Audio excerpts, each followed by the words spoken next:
Ghana Alicia, a Boba of Fore amount for Emma Atin at the back, I can 93.3 FM.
A Boba of Fore amount for Emma Atin at the back, I can 93.3 FM.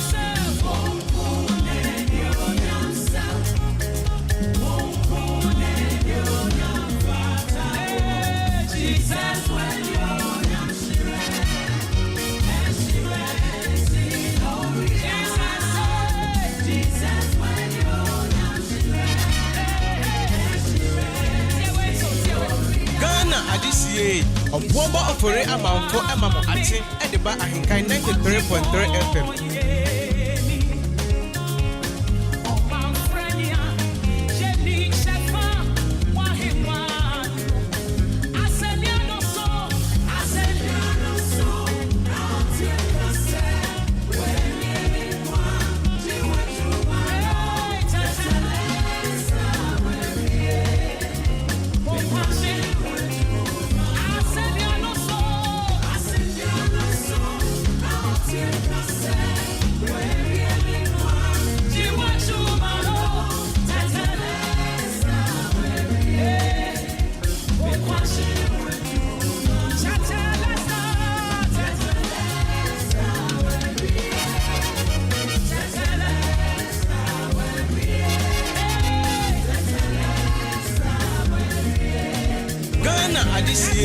A Boba of Fore amount for Emma Atin at the back, I can 93.3 FM.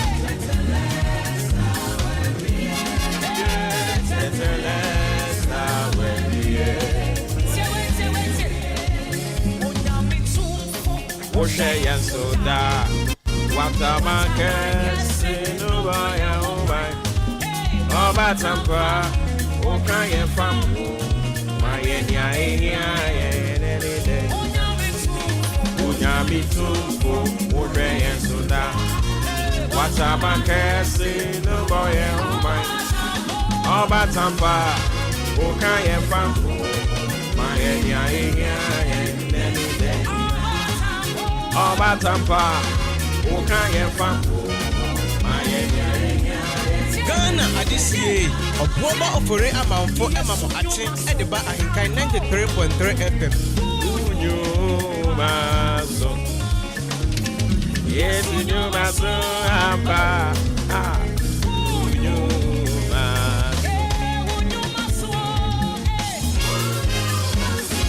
you maso.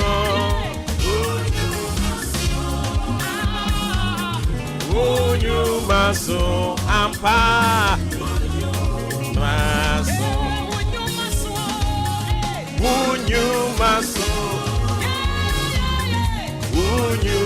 maso. Unyu maso ampa.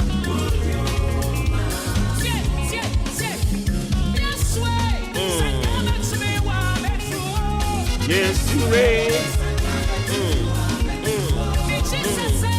Some 35 minutes into 6 a.m. Live on your family favorite radio station, Ahenkai 93.3. Yedi asida Sunday moti asifo nyankopon no ne wahwe yen so waboy yen hoban na duma doso amayen. Eyene pre eni asan babium. Shanin sumami se ene eye benada. Obubu obosumi no ne da etoso enwotwe.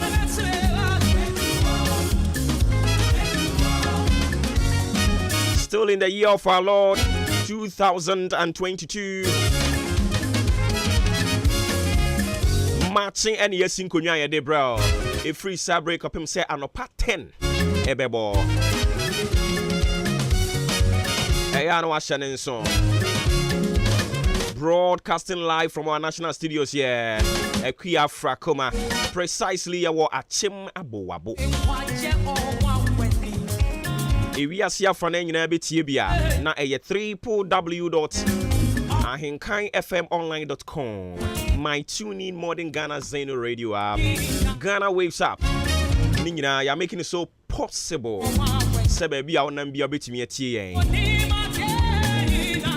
Yes, streaming live our Facebook ni Ahinkai 93.3, YouTube as well, and also Ahinkai 93.3 FM. Joining our hobby, be our name, be an our comments, or thoughts, or sentiment, and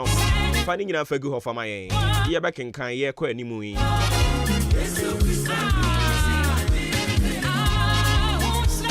On behalf of the team, Udi Ahinkai Kwame Yaboa, Ajempa Hene Kofi Mensa, Kobe K, Kwame Asantini Billyman, Midin, Oh, Buoba, Ofuri Amanfo,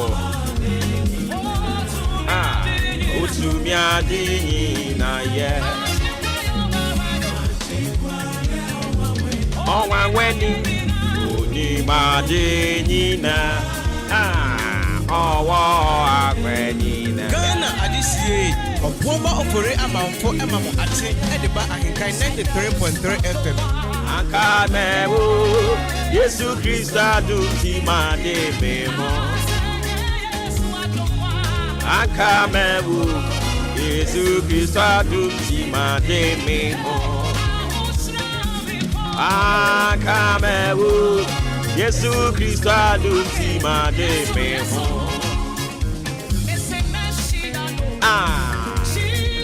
Jesus,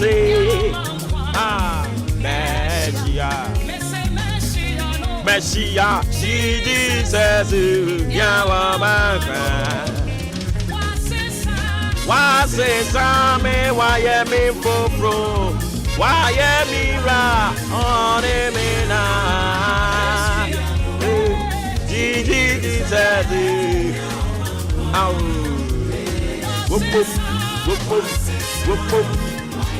Makai Pentecost for Nyumbia.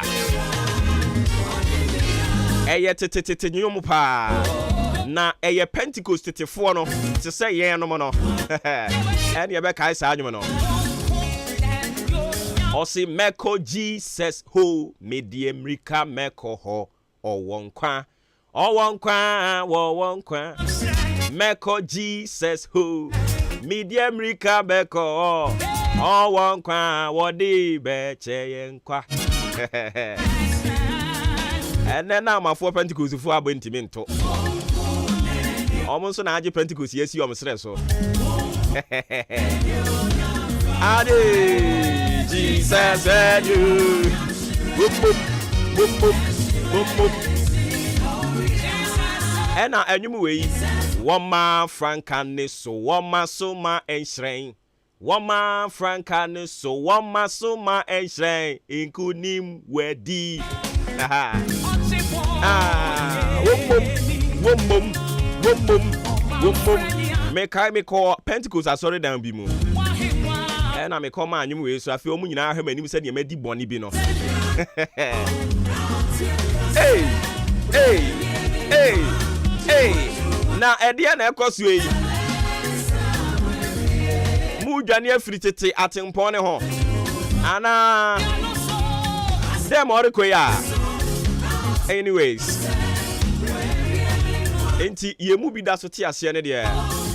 we will continue to lift the banner of Christ. To me, a woman. Yeah, because I can't. Tetelesta, where we Tetelesta. And I don't pay so Sembe Brinois and SCA. Yes, Sinkonia, ya day emu and Samano, ya day bro. Shannon so said Jumedie dwells heavily on your comments or sentiments. And in Yakaka, fanning now for Bra, ye quite nimui. You ever heard I can kind of come at Eddie Amount. A very good morning from my humble self going out to you. Honorable Clement Atifa, Tubotum Electoral Area, Assembly Member Woho, Sansosona Asene, Honorable Papaya, Anope me my own so good morning. Honorable Eduyao, our type from Samoli, glorious happy birthday,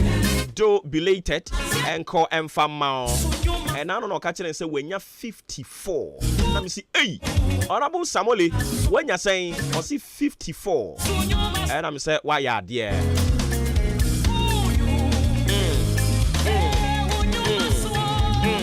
Munyu maso, munyu maso, munyu maso, ampa, munyu maso. Munyu maso, munyu maso, da da da da da da. And Chason kon confirma Elder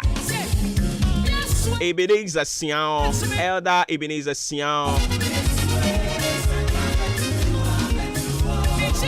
We are presiding elder. Our mantra CAC. Good morning. You say Bibi Aboko there. Sansona Elder Jima. Elder Jima. Elder Jima Elder Kesiepa. Our Christ Apostolic Church International CACI. Na Nyankopon ya adomwa on the 14th of this month. Ekopim 20th of this month. Ewurade Nyankopon. Ebeyire say yakuma pamu. Family Worship Center. Ebeyire say yakuma pamu oho. La la lulu lulu lulu lulu. There is this one gift. Nyankopon de ache obo ba obi anim je say asofo ne penenim. And in the ton side afrem nyina se nyame yadoma on the 14th kopim 20th this month. Our Family Worship Center. Our Christ Apostolic Church International. One more English Assembly no ya wo ehemfa. Achim Odan Estate. Ebe yire say. Come on. Me say yeda so atiase ne de. We will continue to lift the banner of Christ. Let me we are seeing hunu Nyankopon so mesombo. Baby ya duru bia no na ya kai baby a na ye wa nyame fa yen betena ha. Enti say na ya betena ha na eno nkire say we should abandon the God who brought us from afar. Na baby odi abeduru ni e. Enti we Obuoba Ministries. Ghana Adisiye Obuoba ofore amanfo emamo ati Adinti o pesa woni Nyankopon nya supernatural encounter na o finish hard ewo afimu a Mayensia 14th to 20th of November. Bosumi we ya na ya say nyame adoma next week no anwumre bia anwumre no so le giramu den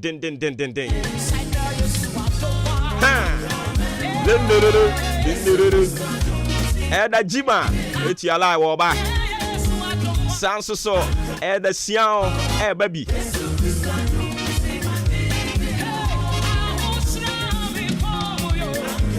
Me and me Michael. Also for market.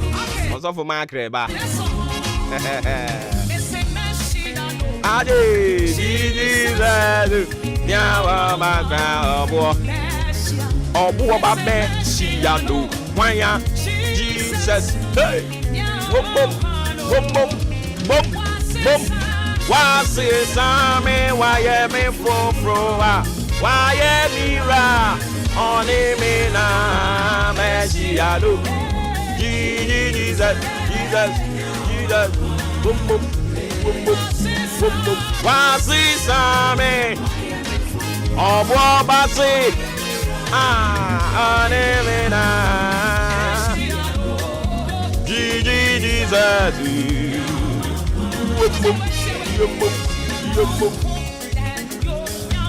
and when I'm sad no go na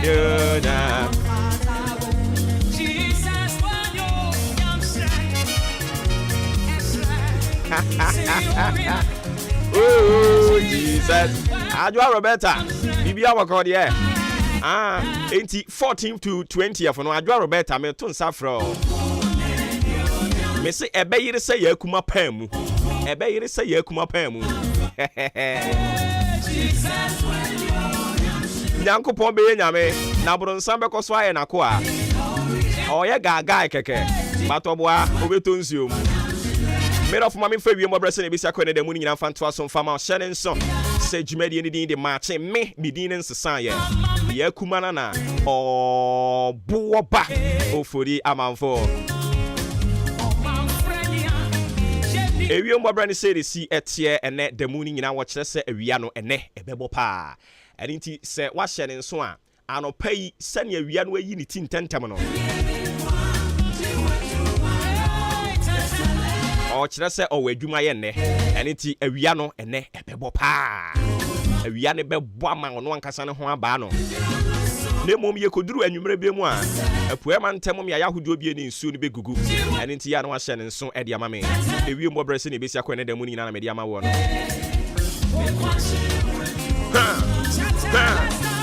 Tetelesta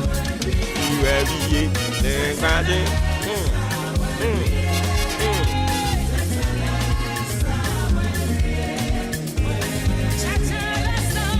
Tetelesta Na Endra reho semu e ba bonten so kire se of things so not DCE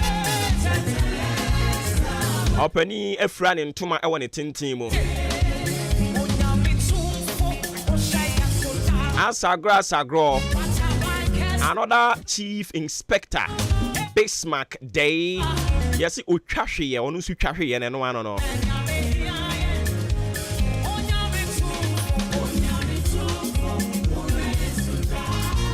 Watabanka enti ewiase no ne awoye bia no na waboaboa wo ho me de na de bia mpese wote ase se wo yo kwantuni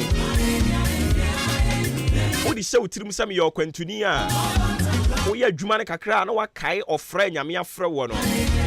so ari ase ya anything ye mfa nyame de ni mfa ni agro no ensem tu adwuma ne beto ye di beja ho but se wodi ja ho no mo na okọ benkum na okọ nifa anunti adechie bia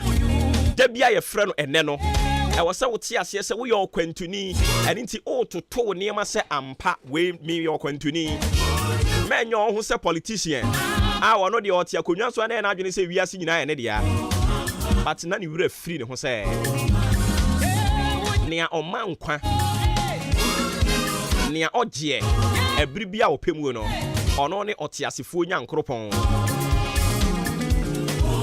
anti ya no watoto ne omaso okwantuni wate na waye unyame ho adwuma eye unyame som no ye ho adwuma Erade nkan ho ensem ene yasinkonwa ede bremo ne doso pa enra na ene na momonten so se kane mampani John ejekum kufoɔ watwerɛ krataa ba abɔnten sabosumi nsia ne sika mɛma ɔmo mfa ma no deɛn ahokyerɛ bɔ ma anim fine kɔsi he no kuri bi anim oluman da so a wɔkyele ne sika no wɔkyele ne bosumi bia enti propaganda for market te sɛn maye o maweni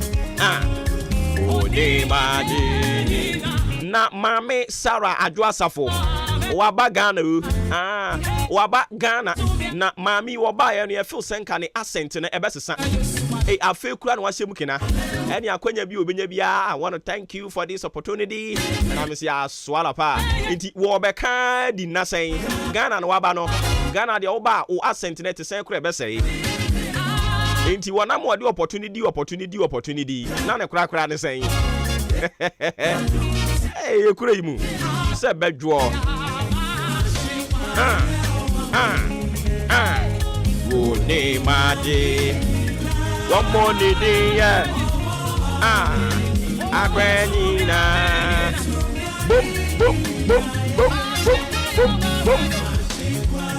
Ghana adisiye oboba ofore amanfo emamo ate edeba ahinkai 93.3 FM agbenina any opportunity yeah say ye kobi ba ye kasa besese o maami Adwoasafo adan se ndino na Adwoasafo oko afepe o 1 year nie ene okoye ene so wodi opportunity enti kwa kunkruma ye ne kobi bra wate ye ne kobi bra na baby azese ade na duru anu ahe opportunity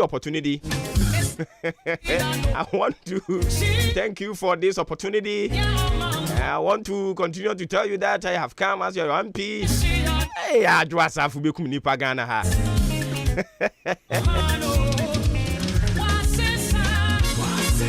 I am in Fufru. Why am I?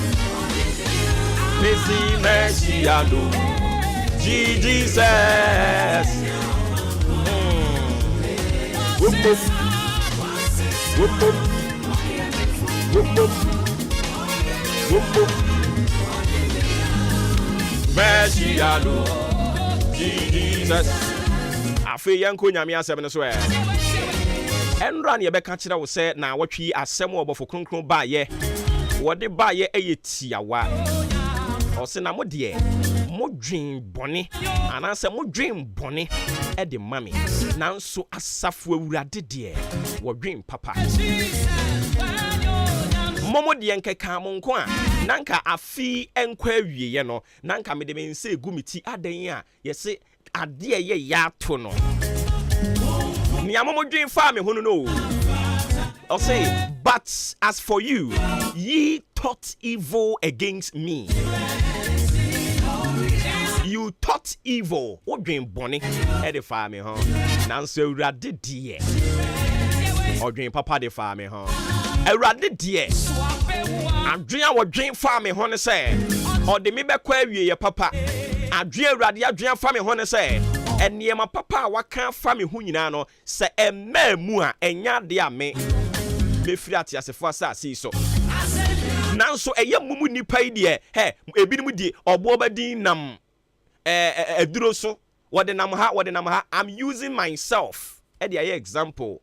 because he say I saw the man no who you soon deny example no one who you obeka say or no one a woody ni preachy it me you so me am asofo no feel na me de mamo no mo ankasa mo mfa mo hone mo yire nom wo do yire nso preachy akọ deep na the book of a uduru fi obetia wo say who to me was one dem no so to me ofie enti ebetimi anu wa use ho na de aye example akire din enti me use mi ame ho e de aye mfato ho o se na momo de mo dwen bone e de fa wo bo ba ho mo keka ne ho nsam mo ye senka na dwuma kora mbo no mo ye sani muguase nto no mo ye senka won srempo na wadi eno ne adwen a momo de mo dwen fa me ho nanso awurade de wo dwen adwen papa se wo de me be kwa wie ye papa Awurade adwem pa wodwen fa me ho ne se o ma me nyare na ho yare ne ba mpo a wo be sam yade Say yadeɛ ne ba wo bɛkae na sɛm ne apam a ɛwɔ ɔne me ntam sɛ me man tampiam na wunya wa yaresa. And inti say yadeɛ ne ba I will remember my own words. Say by the stripes of Jesus Christ we will get healed. And inti say yadeɛ ne ba I will remember the covenant I have with you. Now ho beto we ni adwene nyame adwene afa yen ho omone for the wadwene anim guase but Ewurade said there be wo mo anim guase de medane na mana ye nhira medane anim guase na mana ye nimunyam hye. But as for you, ye thought evil adwene boni and I would dwene ye but Ewurade de odwene adwene pa na de ma ye. Enti enra na yegusu a yesua the biblical antecedent of a year Joseph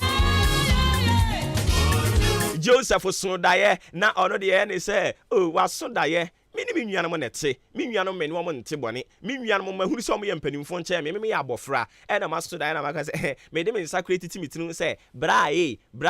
me wa say mi ka che obi sa asem ene maso daye na me so daye no na ABCD bra daye a wo so ye no oh okay yate Christ asumdwe nkan ho and on also on your feel say agro and also en come on some ho and no one no mtiti mu e free sabre no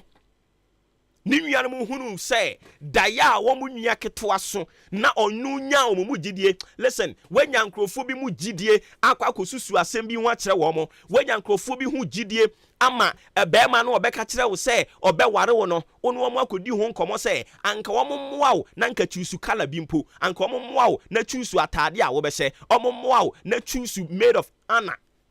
omommoa na chusu eniema bi fa wade no ho omote ye no si oh saa ye be ye wade na momo de mo dwen adwen bone e de fa me ho nanso Ewurade de odwen adwen papa e de fa me ho minim obi a wako discuss wa asem a kire no ama omu ejina so de kutia wo but anopa yi ne minim no say yesum Nyankopon bi a enipa nyina edwen bone fa yen ho no na ono de odwen papa fa yen ho ne minim no say yesum obarima bi a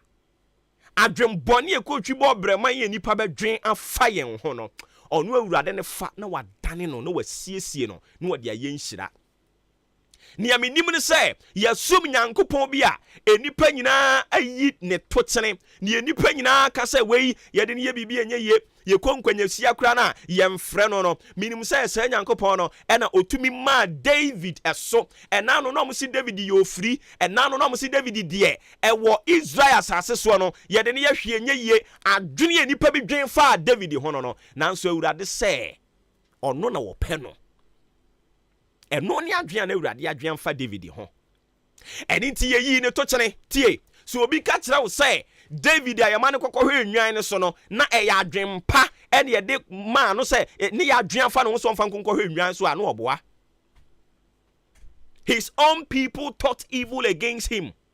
so they decided to say onko nwan ne so with the motive say yenim say okọ sare ne so na se mpataku no e be chi nwan no a omo betumi a chena fra adwenbone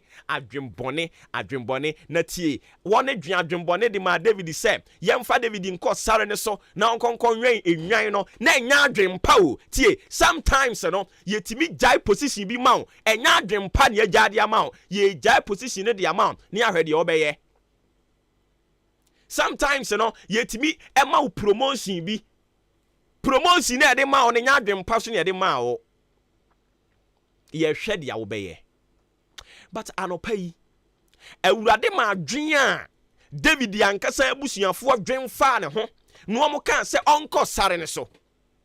onko nwan no na omunimu yie pa se e wo sare ne so no wabra wadi nwan na ko sare ne so no eduru ebre bi a empatakutumi soreba eba se wo ba chi nwan no na Bible say ade a na ne nkrofo dwen adwenbone de ma no edane ye afa eduru baabi wo sare ne so empatakuba se wo ba chi David nwan no a David timi so wo mu na wabia onanum wonim die ntia na Nyankopɔn pɛ sɛ ɔma enkrofo yi sunsum ɔmo nua David no a ɛde ne kɔ sare no so ɔmo adwem bɔne kwan so na Awurade ɛde hɔkɔyɛ preparatory grounds ɛde ma no na ɛhɔ no mu na David kɔsua sɛ de yɛko ɛhɔ na David kɔsua tirimɔden nsɛm ɛhɔ na David kɔhunu sɛ sɛ miankasa matamfo ne mefiefoɔ ɛne ti sɛ mefiri sare no so aba mesua nneɔma bebree ɛwɔ mu afei wɔn mo de ne ɔma adwene sɛ nka wɔn de ne kɔ sare no so wɔn konkowu amoa ne ba wɔn mɛkye ne nkum no but no mu nim sɛ ɛhɔ no na Awurade de kɔ siesie no ɛtɔ da bi ankrofo bi tumi entwa to so yi ɔbɔ ba mahuna mane o entwa to so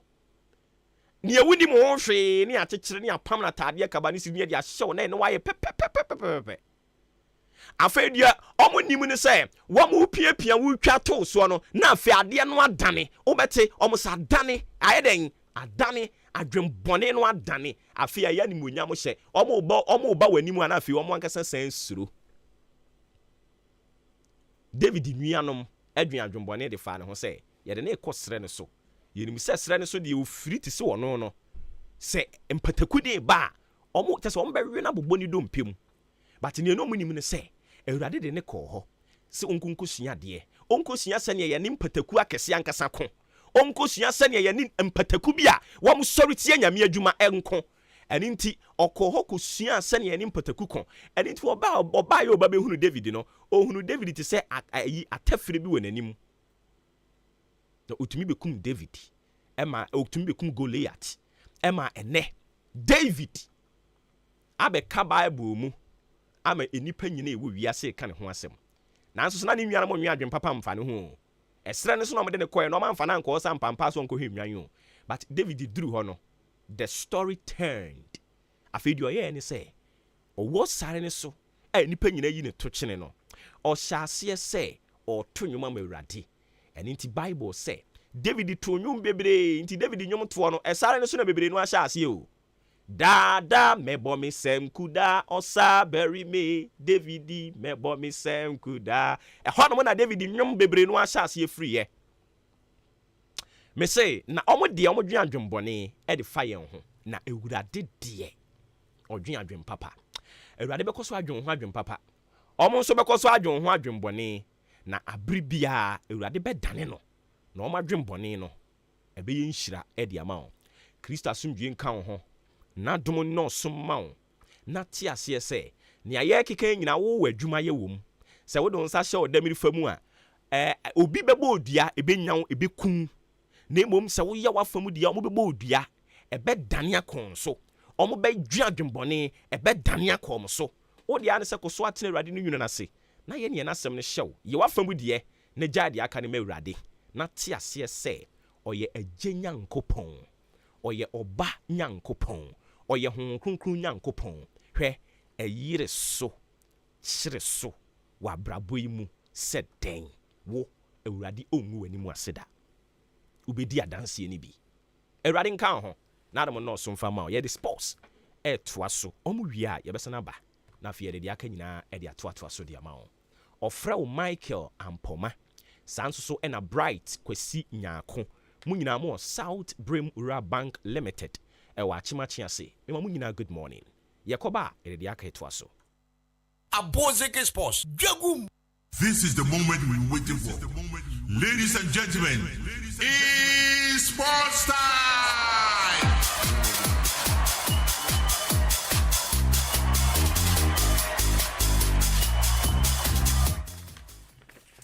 Yemo bibia kwa basonku bi mfanembra hinkan 93.3 ni na gudie mu nsɛm raso ede nsɛm no enso ede eba media di Joshua Kwabene Jenim Yosef Aji eka ho ni no brempon pokuare ni no na tenase a yede nsɛm no eba afi Raymond Ashete Urat ene Ben Mauli munyina ebo na afi nsɛm no yede abijao ene anopai yendi kan fasera na Emma Jubilee Hospital me pa chana no pe ho dodo na baby agi ayaresa ye na bibia ko find them out there no ane Jubilee Hospital oba na sindi no wakoma ena eye ya doctors be 24/7 ahwo ye na bibia nso akofan edi amount afi bia won so no oba ho pesa obeda private room na afi no doctor segina wo so a oba na sakonya no enso ho edi mount afi lab na pesa ye ene no o pesa check o blood group and the family ni nyina no na se blood type be na mo join ne mo ba ibetim de laboratory kese no enso edi abo doctor chro edura master kona koto na fasa ho yare a obe pima pharmacy kese wo ho no ma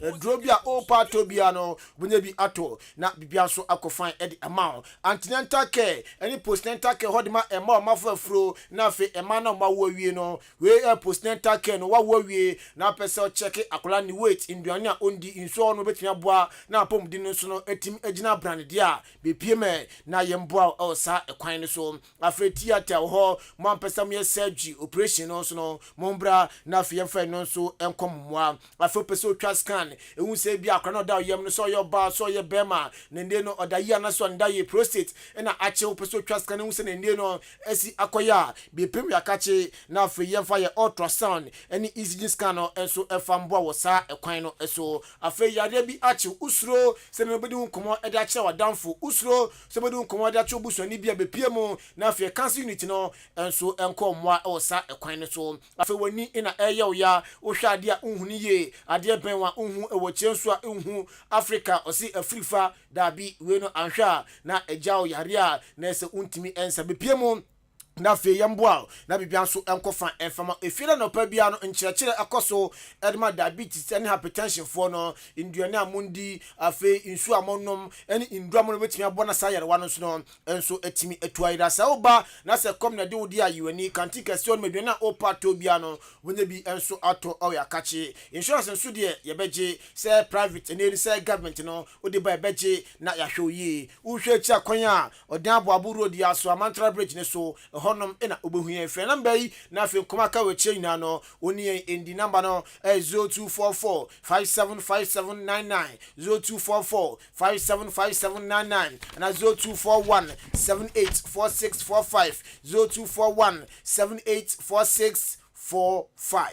Unnatural mineral water ensuo yi de papa ebuani nipadua esiesie nipadua nipadua no so enyim from enti unnatural mineral water problem bia wo ye bia no kwana koto ensuo bi na fa serve wase se wo ye wedding se wo ye engagement se wo ye adore eye ade bia wo ye bia na opinsupa de a serve wase mu bia enya ho asem nkade a eno ne unnatural mineral water obi ade atom asofo obi ade atom tu kwa sorry dem a unnatural mineral water no eno an obi a enom enti unnatural mineral water no akimodan ohwehwen yenko Ghana Commercial Bank opposite wo obekwa na brosan fefefe bi si wo obakoto awura no nyamfo bi wo okwa wose wote wa henkan fm ye wo kasi wo oto dudu bia bekwa ko gel free yen fresa homaturufo we ye 0249 680 213 0249 680 213 and I say 0500 231 091 offer unnatural mineral water no so age so in super fie no Yansha Sam na say enfemfem na fe yanhwe games ahodo a ene eba so ewo various European leagues ni emu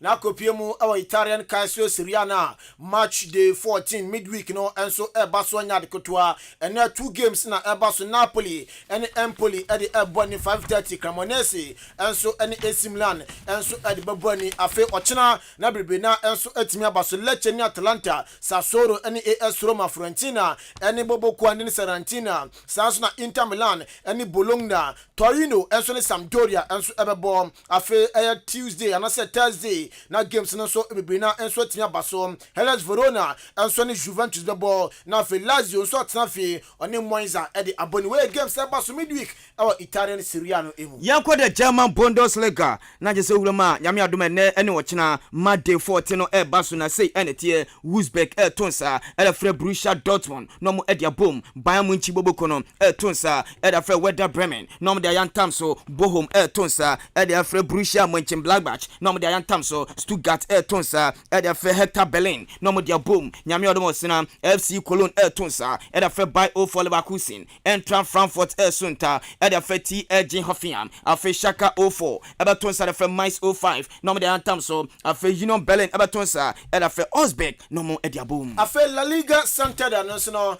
standing game baku kema enu ayi free ho na bobo kwandin ade Real Vallecano omo etena fie echi Real Madrid ebo mekani miensa ama Madrid omutimi eteka no mienu eno abo amakopimo table no so a Barca be ready kan or 34 point Madrid enso atiaba form with 32 point Atletico enso on man ono so 24 na ene games be na eba so match day 14 on Elche ni Girona na ebo sa game na numero 6 o'clock na eba so Athletic Bilbao enso etena fie oni Real Valladolid na ebo sa game no enso 7 o'clock Sasuna enso ni Barcelona every time so sa game no enso 8:30 afi ochena Almeria ene Getafe bebo Sevilla ene Real Sociedad na ebo Espanyol ene Villarreal afi Real Mallorca ene Atletico Madrid afi Tuesday na Thursday na Rayo Vallecano enso ene Celta Vigo ene Aboni Valencia ene Real Betis ene afi Real Madrid enso Tenerife Cadiz ene Aboni we games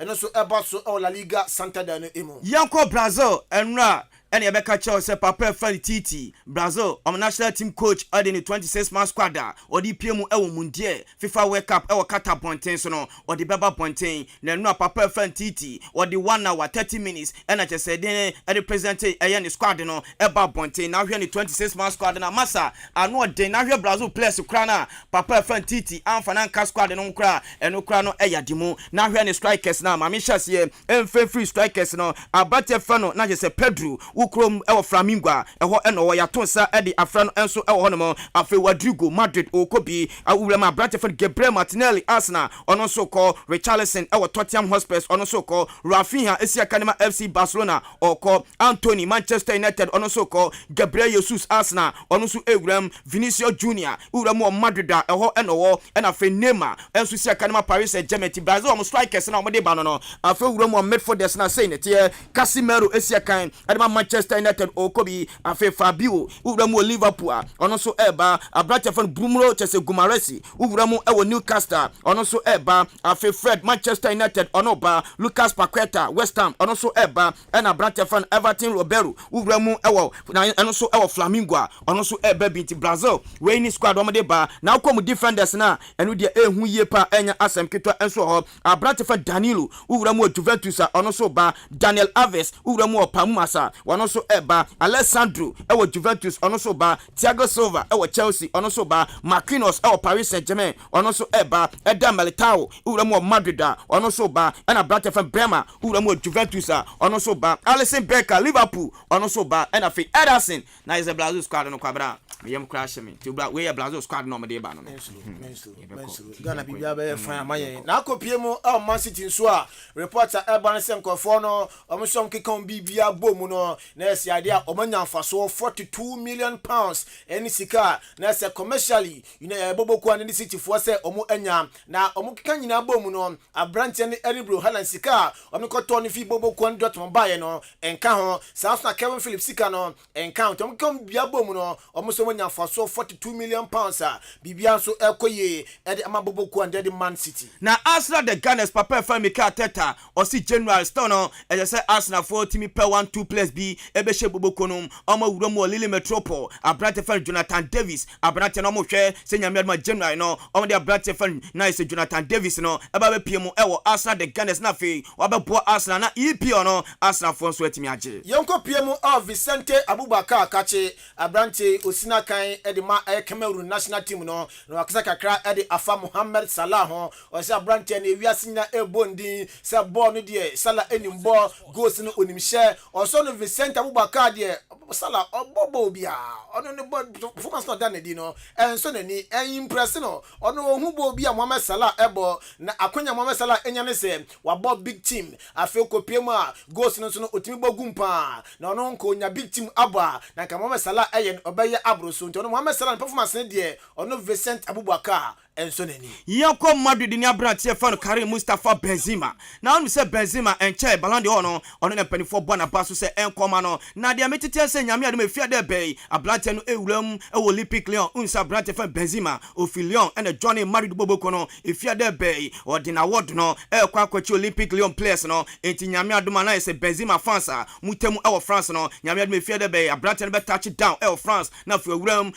Olympique Lyon na fi ordina award no e so timi akwachi ne mpanifo na no Barcelona ne abrante fan Gavi enra eno mo de na award no enso etimi koma no nche ena UEFA fo edisa award no ma no sa abrante no young player no enkoma no na enra ne mpanifo de award no so wem Barcelona kromo ede koma abrante fan Gavi a yaka musem no ede a kire wo beba fie na de fi sem no so atwa so yan hyase MFF the senior most national soccer team Black Stars of Ghana kache na report en saka FGF ni say na se be se Thursday and Friday Ghana yes squad de ko PM World Cup no eno so eba enche na poku ene no odwudwam Brazil dia no akire o na omo se Ghana ya dia Thursday and Friday ene final squad de ko PM World Cup na se no eba na oye ni form na FIFA enso e won the final day a ese ne no sa deadline day no Ghana enso timia present ene no yes squad de ko PM World Cup no eno 14th November na asem there World Cup imu ni se uko PM national team bi na se odo squad ne ba na se best 24 hours na obi epra wo ma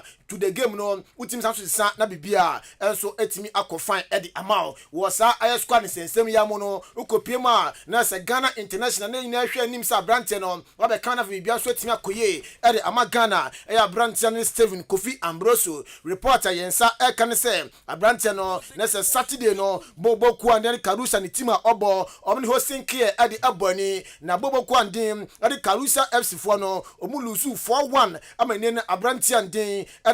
Steven Kofi Ambroso no ono so ekopra honoma report about abrante na kotwete and aso post on Instagram say World Cup eba so Ghana team no nya de obetimi aka ho akobo game edi ama Ghana enya no nko a Ghana defenders a eprado krom no abrante bi say Jonathan Mensah eprado krom ntene World Cup no di enka ho sanso na Abdul Mumin ono so eprado krom no sanso do nchema Kasim Adamson so no eprado krom ti Ghana ebi mu eprado yesu players no World Cup case no ebi eto yaguso ewo the Black Stars of Ghana yankwa ye parliament ni ani komo eno parliamentarians for no koshiaye ene na jese nya asem keto amo dwendwen Black Stars of Ghana ho na wura mu ewo parliament a edom kese wo ho na yese majority leader papa efe no osei chairman sabunsu ena papa no yekobusan se papa ubo oman Ghana ha enkofo se mu ayedin ana se ampa oman Ghana mu ayedin nemom se the Black Stars of Ghana etimi ko FIFA World Cup no mutimi ko bom homodin a ebe ma oman na mu ayedin no kra enkofo esheda enkai yentie sema majority leader editudwa.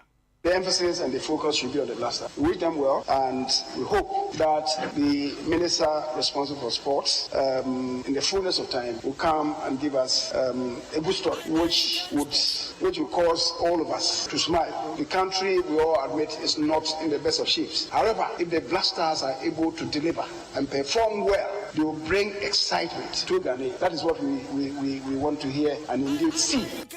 Eti papa uramu ewo dompania ewo parliament papa e fan osai chairman sabunsu ela di tujo asese Black Stars kono ko bon homodin a ebe mo man na emu aye den kra no enkofo enkai ene zebuza se papa yi na wohwe papa e fan Dr. Prince Pambu oye dwuma edema parliament ono asa Dr. Kuroya esa ye dwuma edema the Black Stars of Ghana se Dr. yi ekọ eye World Cup na ebe affect mo parliamentarian for na eno so papa no ekasa yenti kakra. My little worry whilst you are this, the speaker, we are all in difficulties. We are not out of the woods in terms of the health of members of parliament and indeed the staff of parliament. The head medical officer here in parliament is the same person who is leading the Black Stars. So by the time that the Black Stars is out, we'll be bereft of a medical director. And I think that we should look at this well. We cannot have one person serving these institutions. Just one person serving the whole of parliament and serving the sports council. And his first job is with the sports council and not here. So he's having to leave us while the tournament lasts, or at least whilst the Black Stars are relevant in the tournament. We should look at this. It's not a Enti papa no ena ye dompania ewo na je se wura mo Ghana ye ma hye bedwofo na papa fa no se chairman sapunso ni se mo de tudwa no ena de mesem na mama no. Former GFA spokesperson papa ndin Edi Ibrahim Sani Dara enso akasa o se mre bi atwam se Black Stars na se kubo game na din se de squad baba bonten na nkofo so atimi enya bi ahwe yakubo game din se de lineup baba bonten na nkofo so enya bi ahwe na Ibrahim Sani Dara se ne no sansem na ekoso no na se sa de na happen Black Stars no ono de o support pa na o se ade we nti na saa nyoma no e ya support Black Stars e ade squad and say lineup no e say sometimes ye di sie kakra nchirimu no enie. I was saying some element of surprise kakra. Why? Because who starting lineup na one more advantage. Semi ya cafe juma na ya the starting lineups na bar. Say teams no running say 1 hour 30 minutes before match no best starting also do stadium. Udu stadium no pe also do team list no ma general coordinator. Unim say teams ni bi no. Obu be dupa ni obu shusha first. The opposing team starting lineup. And between that time, any time now teams no be call warm up na bano. Obu to be strategy no on the match based on the opponent's starting lineup. And it is Uba Pawe say no mu pre omu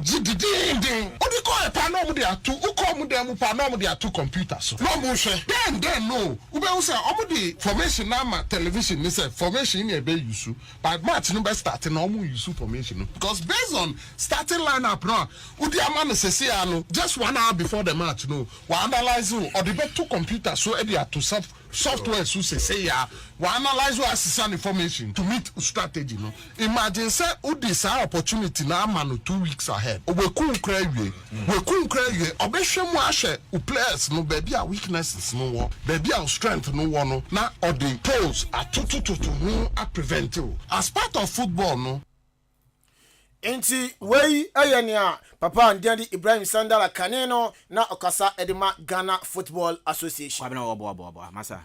da betina so obo. Yanko yanim yanko GFA president papa fan Keto Kreku ene no central for Joshua Kwabraje ni ne Kofi Ajiri Kobusan say GFA president adana say wo hwe F4 na debia sponsorship no sign ya no mo sign ena papa say ya no buy no wa be fix problem bia na dida ho enu tina ma say sponsors no ba no mo ba yeti ese ma Keto Kreku problems are able to football also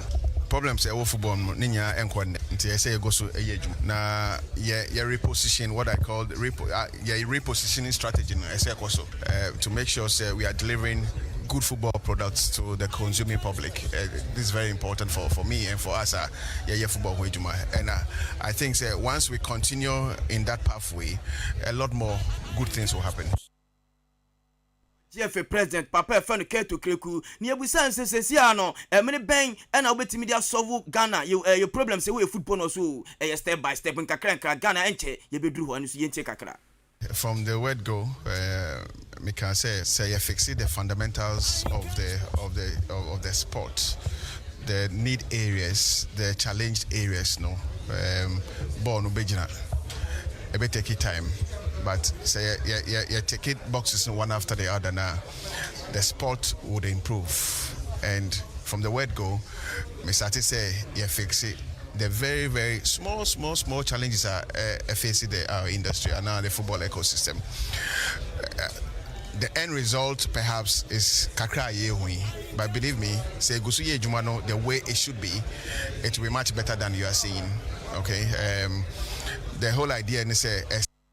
Eti GFA president papa fan Keto Kreku ni semo odijaya no. Captain Adema Kotokuru Ayers Kings Referee Macho Nano Ada Omni had to folk at the Bonnie our Bet Power Premier League in Monday 5 ama had to folk at Kotokuru Ayers eboy kanim bakwa yentimi antina game no kone wie no oje man of the match na ebisa ne say oni team no krampo no performance na say ne si etien o say baller Omni had to folk at Bonnie de o hwe ball pan boys na ba o mbetimi aya de papa pan wanim o say o mbetimi adu better our games are akanimo no say lack of experience and ene no e how madwen kra omantim enya win no na kombo game no our dance sports stadium na kan kunimdie no ebeba man kan hwe ombetima cha to folk abomba se num eye odan sports stadium. We can do better than this because if playing against us folk and we are playing like this, that means when we are playing against the other teams we can play better than what we did today, and we hope that going forward we are going to play better than this. Lack of experience, that's why we couldn't equalize the chances that we had in this game. If playing this game at Odan Sports Stadium, I hope we are going to carry the day. Nti we captain Kingsley Fiye Macho owie no ne head coach Seth Abrade ono so ebisa say oba Premier League mu with Kodokru Royals about 5 games we win baako pe wa draw baako alusu miensa na ehimfa enene no team no touch ma so hwe na otatitati mu eno so ne Seth Abrade nkoma odijaye eni. The only thing maybe I think we should do better is the quality up front. That's what kills us. I think such games we will give the guys, the platform to develop, because, thinking of they come from the first division in their Premier League and they are playing like this against Accra of Hook already. So if we keep on like this and maybe if things goes on well, then the second round we are able to bring in few qualities in front, I think this team will be very dangerous in the league. Yeah. Brad head coach Adama Aye Kotoku Royals ena watching in Kano. Enra outstanding game bako Ebaso Premier League emo Accra Great Olympics etna fie Ochimidiama Sporting Club ebone kanu bako ama Midiama anti Yusuf Abdul Razak 87 minutes no nya go no Adama Accra Great Olympics ama table no asisa ukopie mo top 4 na Ghana Stars or 13 points Accra Lions or 12 points Great Olympics abatoso miensa or 11 Kodoko enso abatoso enaya or our 10 na kopie mu ase onom dia Rotamale United or 5 points Samates or 4 points Kodokruas or 4 points Afetamale City or 2 points na Kenfasa Twatwa next game no Kodokruas na Ebono ono so only point bia. On this note National fan seminar emfa NC ewa ha midin ade Joshua Kwabena ejenim ote wabrempon poku warenka Yosef Ajiri ebuaye Raymond Ashete Rat epepian voice emaye na afi Ben Mauli yenye ne kentibo media gude mu nsem no ebejao ene anopai yesore so na afi captain in the morning wo boba ofori amanfo early morning show no atwaso obo over to you.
Adisiye Obuoba ofore amanfo emamo ache edeba ahinkai 93.3 FM.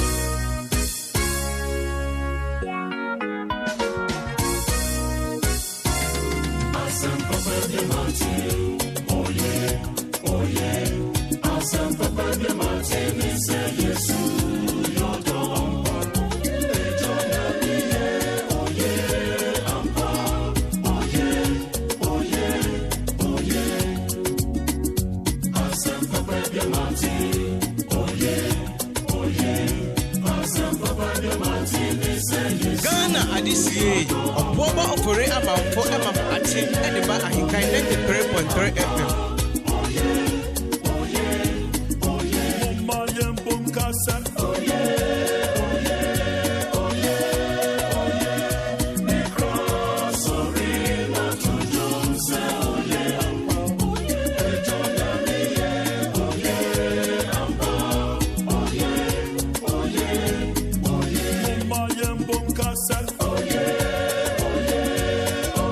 Faster than Coma Sports Team, Joshua Kwabena Jenny, Obrimpong Opoku Ware, Kofi Ejiri, Raymond, and Amauli. You know, must say some more at this post. Breaking news in what's it? Warm up in answer what's in one some. You see, I can't afford a crabby. Na ya the World Cup Qatar ya the Abrel Shannon so mami Panyampo eto fem wo ha abusiafo e de bebrel ya betwa so e wa ha. Yesterday was your birthday, a belated birthday once again. Encore Emfa Emma also for F in cancer. Leave to be 93.3 and beyond.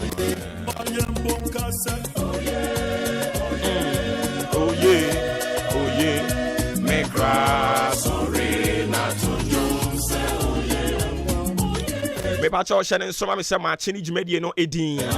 Afi na do fide na to ha no mo e na ye benada. November ni de to so nwotwe. Yera so awo afi 2022 emo. Jumedi any din de matching. Me ofre me obuwo ba ofori amanfo. Yemfa wo da chinti. Ento aso emfa ma na fe ahweyi nsam. De ubon krata mo boso nso beba. Yemfa ni nyina nto ato aso.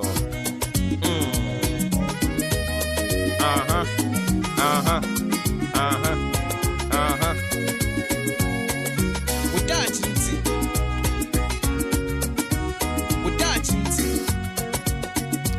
Me pacha woda chinti sene ye nyina nimu no eye abrabo akwentu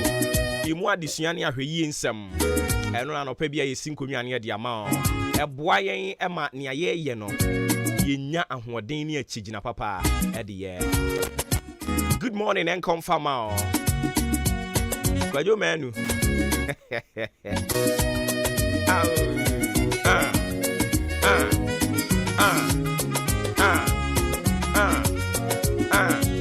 Afia Bim Gladys Ajwa Roberta Mumpo mboko de na Ajwa Roberta de messages ne ya na wo de ba no enti ya na wo expect say ye be kan ni nyina ohu hey na message na wo cho na akese sa no ya na west no capitals no so do aya in small letters. Don't you make no? Aha. I hear some yemfa entwas there be with that chinti emum ene de etwaso ene ne de nam eyetie ya tworo obrofo kasem na fe ya dan ya ni dia bayan kase ya die mu ene de enam eye say consistency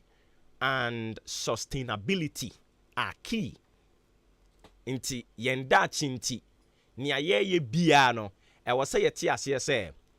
consistency ya ka say consistency a say ebia why wadwene say e free afini fiti ase no wo di sika 1 cedi ebeto ho enti January no wo di 1 cedi to ho, February wo di 1 cedi to ho, March, April, May, June, July bosumi ni nyina wo di 1 cedi ato ho. But uduru October no bibi bebo mu na aye wadwene so October de mintimi mfa nto ho eno no enye consistency. But o share finance no the 1 cedi to ho sa say afini nkwa wiye no na matimi de 12 Ghana cedis ato ho and into January o the 1 to ho sa o the 12 so sa bosumi bia o the 1 cedi to ho ena wo de ato ho no mo ena wo de aba beduru November bosumi ya ewo mu no eno no broni friend consistency. You are so consistent about savings na oyɛ no sika na wode to hɔ no oyɛ consistent onsesa unchange wadwen emfa ho ne ne ebesi emfa ho ne ne nkrofo bɛka sɛ wo se wo do nipa no ɔno na wo dɔ no nea wo bɛti bia yɛ back case sɛ ne nkrofo ne de to nwom no wahu enti ɛno no ɛna obroni frɛ ne consistency ɛno no na yɛn nso so yɛde ba yɛn kasa yɛn twi kasa mu a yɛsɛ sɛ wo yɛ adeɛ baako a wo nsesa wadwen ɛwɔ ho you are so consistent about that particular thing na oyɛ no ɛno ne deɛ no yɛn fancy hɔ afei yɛmra sustainability enti sɛ wodi hyɛ wo tirim sɛ bosome bia wobɛyi 1 cedi de ato hɔ no woyɛ sure paa sɛ bosome bia wobɛnya saa 1 cedi no ɛno no na yɛfrɛ no sustainability ebetimi a last year che ebetimi agina hɔ bosome bia no betumi ayi saa 1 cedi no wobɛnya sika ayi ana nti how sustainable is that plan saa dwen no a wafa no saa namo na wopɛ sɛ utuo no ebetimi agina wa acha na business na wopɛ sɛ woyɛ no business no sɛ eduru die emu ɔden a woyɛ sure sɛ saa business no betimi arane o nka so afei kwa de matua light bill ama brɛ nti magyae me de matua we ya ama brɛ magyae me de kokwan ho anu mo ntɔ nti me de magyae you are not consistent and that job na we choose ye no nso enti mean sustain enti ade bi a woyɛ bia no ɛwɔ sɛ wo check niam mioni metimi ayɛ sɛ de maka no metimi ayɛ atoato so saa na metimi anya ahoɔden de ayɛ atoato so saa na eniam mioni ɛwɔ sɛ de bia obisa wo ho enti wakɔ akɔhyɛ bɔ ahu sometimes no your emotions ɛwɔ hɔ and your emotional reactions or te sa kwada ne maame awuo no ankrofo eka no ene kan ne koma ene call ho kwaji microphone akwada yi mema ne scholarship but wa anwene ho se sa promise na okoma ye no sustainable obetumi anya sika e de redeem ne ho ana asore dem ho no won se wakwaku twa wan kasa na wakutwa price bia ma ho asore dem ho se wuntimi nkwa asore bia mu enye osofo na etataawo enye obi a na etataawo eye wan kasa eno akohye bɔ a untimi ni so ene nti se asore kra untimi nkɔ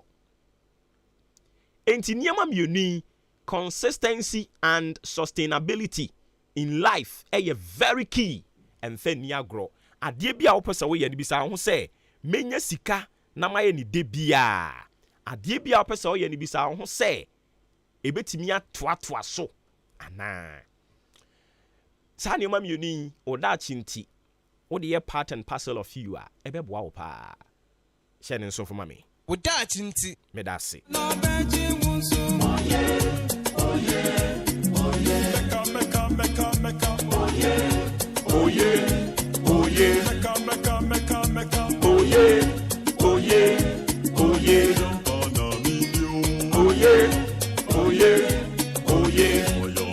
afi ahweye nsɛm ene Dr. Kwesi Bine de baye eye so simple yeda so a obambo ene kwan ye befa so a ye betimi atoto ye nneoma ne yankɔ nsɔhwem na mpo ye kɔ nsɔhwem kwan ye befa so a ye be free mu ntentem ene ne ye de baye enie brofo kasa mu eye very simple o say avoid drinking in excessive avoid drinking in excessive oh enye ni sika no de to no obeburu de nitie asifam obi tumi ka se o me bura mo bi de atu no bafo oburu mo bi de tu ni bafo a obi be wia wo obi be di ubone enti ahweye nsam enti Dr. Kwesi Bine na afutu de bae ne say avoid drinking in excessive se wo no ma na buru so enye ensa obi ka kire se ensa nya wo boa but e wo se wo tena se na obi sa ho se wo eyema wo nipadua me say osofo bi preach obo na osofo ni bebere kura twa ne kakra ko hwehwe mu fridge mu ezisi so mu fridge mu ahyeda de ya fra duro bi obo a ohoda da ono ane ho ebi di mu twa but question me bisa won say what na se bisa won say ensa no eyema me nipadua na se me nom a me nom ne sen onom boro so onom na wadwen asei onom na okeka bi kire nkrofo se to sa be ko winsani inti ya na wahwe kwan abefa so abetoto nneoma yi avoid drinking in excessive ebrai wo minya bre papa I was see bribria no wani da ho wani ana ho a obi betimi adi ubone Dr. Kwesi Bani na hwe ye nsem we na no pay wo de baaye eno no oh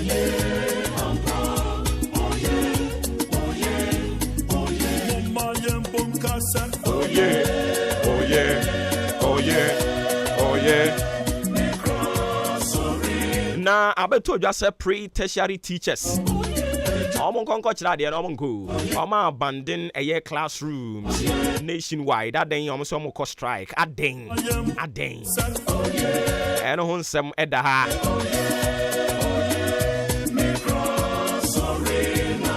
Ghana man panyini na nadan kwaku faro me no ka say wakopie mo Egypt na Egypt okoye no o preachi afade ho renewable energy o se ekwan e be fa so ye be dan enyina mo ahoden ani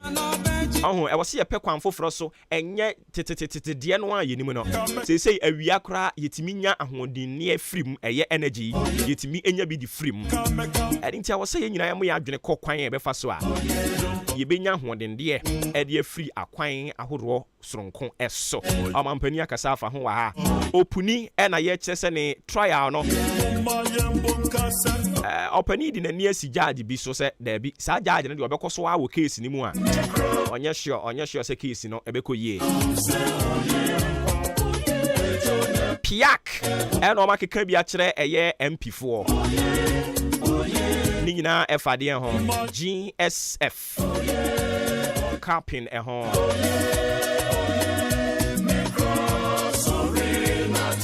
Isodec almost say eye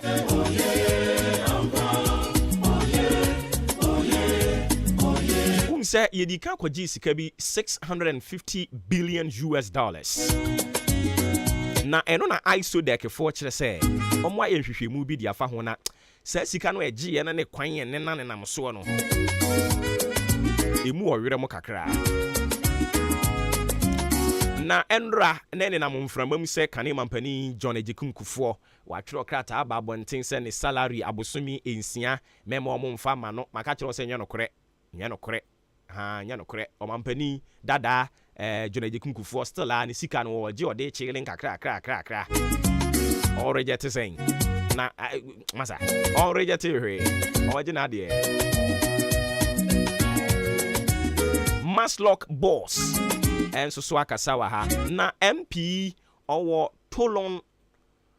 na Kane Ashanti Regional Youth Organizer eye Buruja Jemfi or the Tolon MP Eco Supreme Court adenya o se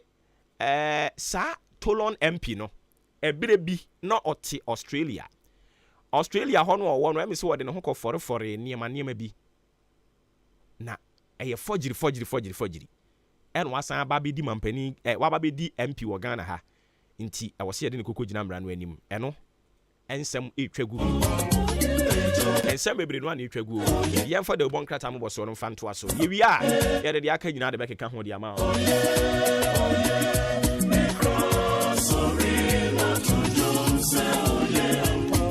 empany for mama machi ya je so yin me nwa ba pom boko nyame adumo na say nyame adom me so me hoye ye da twedi ampas sure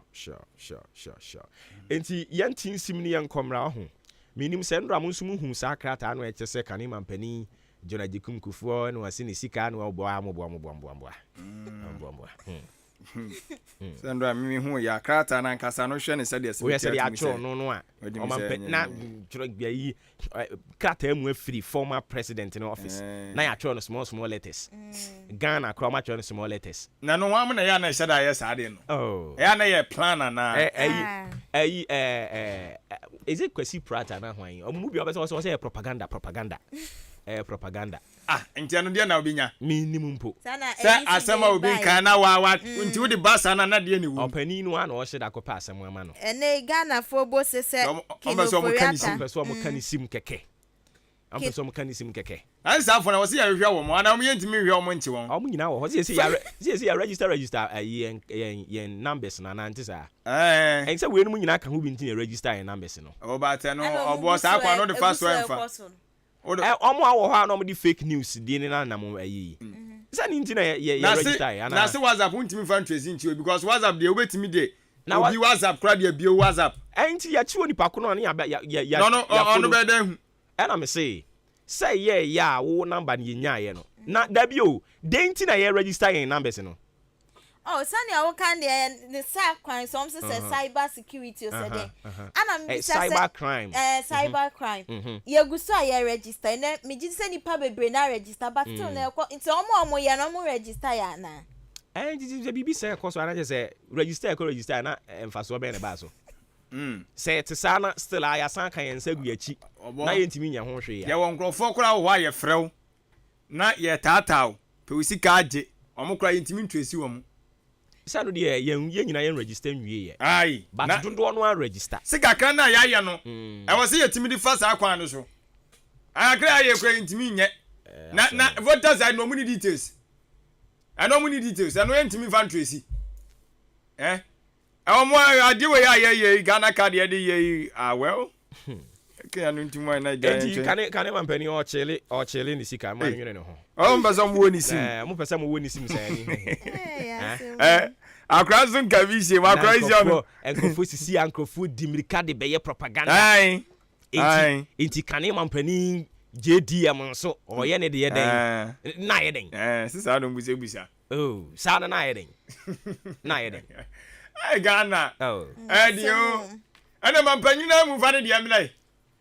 Enya asem no because what is we na de bia wo say nya allowance ne nyoma ne per diem ne per hwan o so kra de yete ya so se de ska de eja per travel ne per sitting ne hwan nyina asem ana moje per shirt ni mu nyina ka per shirt ne per bet ne per wallet ni mu nyina do masa moma kan man pani jonathan o ma ne nwere ne ho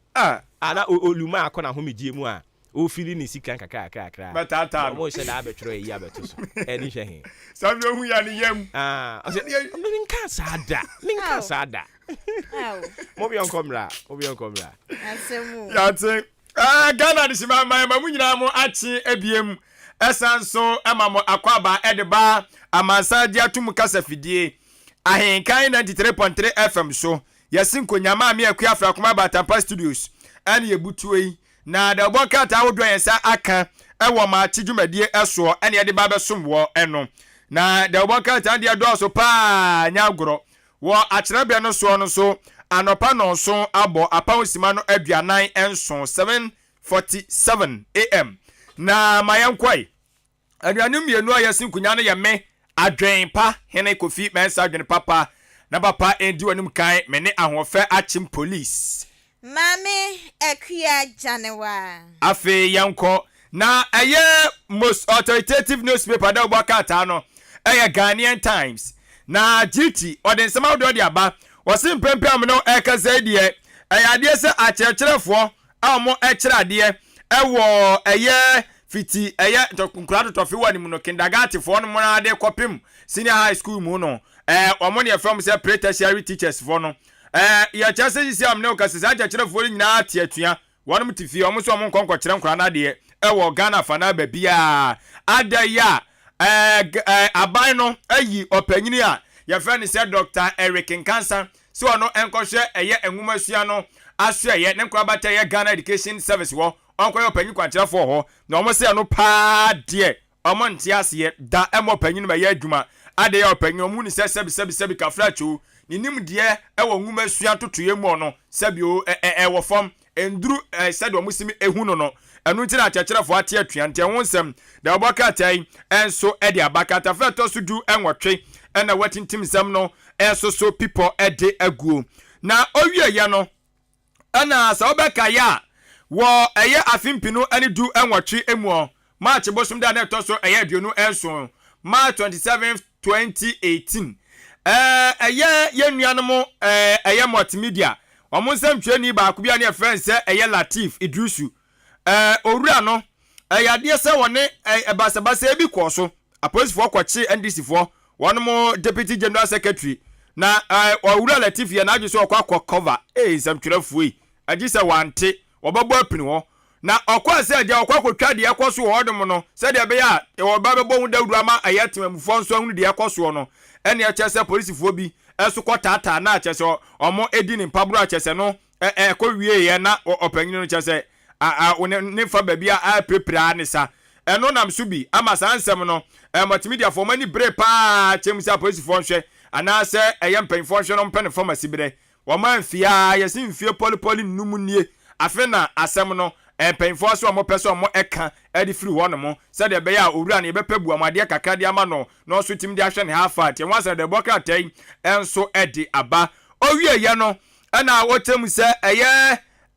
COP 27 summit akoso na ekoso no na Ghana ma panyini na nado de anko akufu ada akora akokasa wase no de atodwa kyerem se Ghana ye boye homoden se agya anyina modern dwumadie no yebetimi apigya mo se de be yagya yebekoso ama nkrofo mu yenya bie no so mo be ye no yebetimi ama mu bia ama yenyina yetimi ama no matimi akonkan enti renewable energy no wose yehwe nim se yebetimi apigya mo ma no ma atimi akọ enkan enti wonsem de oboka tai ede aba na owie ye no anu ache se ankran feed nyuma ahodo wo Ghana hanom no wonom so etiem fra abansa aban no enfa policy bi emla ye friend say import license policy omo hwe nim say aban no ede beba tie ho asem so de oboka tai ede aba we Ghanaian Times de oboka tan GT emu ensem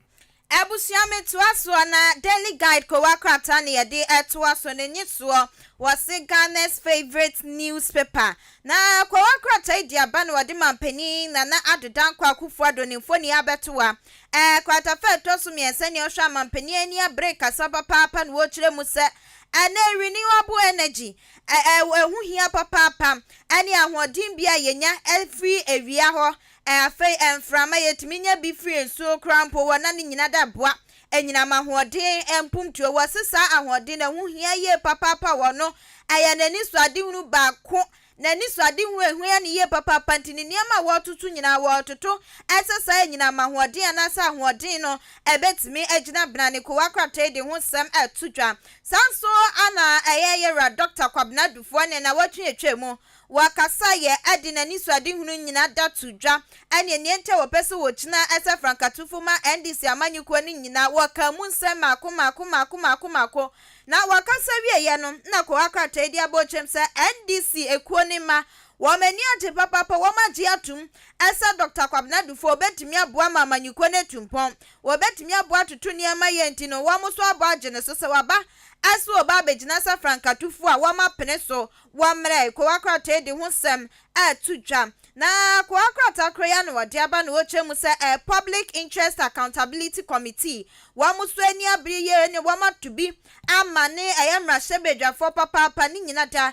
fa GSF ho akchese ko akrata edi hu sem atudwa fe Europe ni sumfo ni eda se ne nsem no ewo hwa na yese ne etu atwa no be wanse mu apagya na ya tese maka ho sem akwakate adi abachemu se opuni wasanso akọkọtọ kwakọjina judge ni machise ni nsem no ya sanso ade fema ene Daily Guide ko wakrata ne de ho nsem nyinada eto eja Arisimama ye tuade obonkata ne so ede amawo na ye koda obo enkata watu din enso ese the Chronicle mreso sem de obonkata no ene ono so de nsem aba pa the Chronicle kyeremu ese eye ekuo bia ya from say Integrated Social Development Center one mo enso so eye hwehwemu bi na omo hwemu kyeremu say Ghana ebile bi so ya na ye pe eye IMF wo ho emwa na ye koye no na sika botia na ke ye hwehwe ani mu dia firi omo nchen no na esom America dollars no 650 billion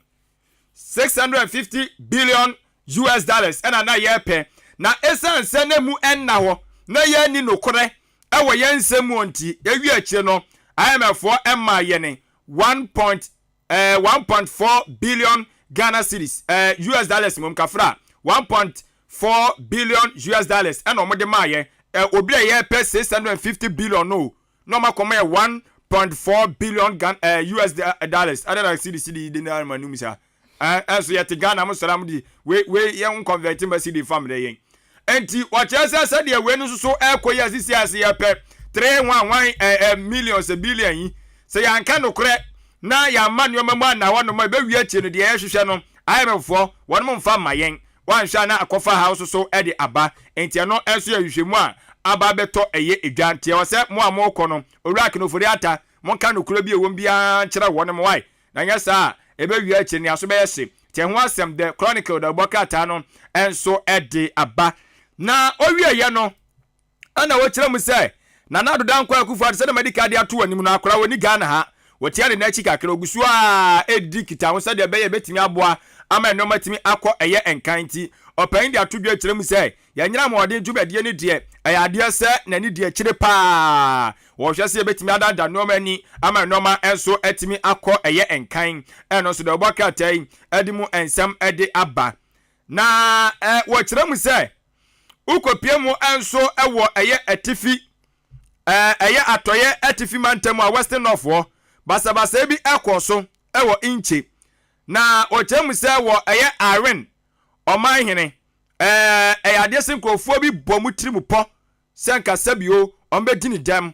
ain komko dini dem eno na nam so bia mabasabasa bi si ya chese nkrofo be se nan omato ananem wo eye ensie do no enti ehwo asem so ade se oman hene ne secretary enso atintim de abamotene so de kofa sabasabasa nya enso ede eba ya de obokata enso ede ato eye edwa the chronicle the obokata no mu enso ensem enie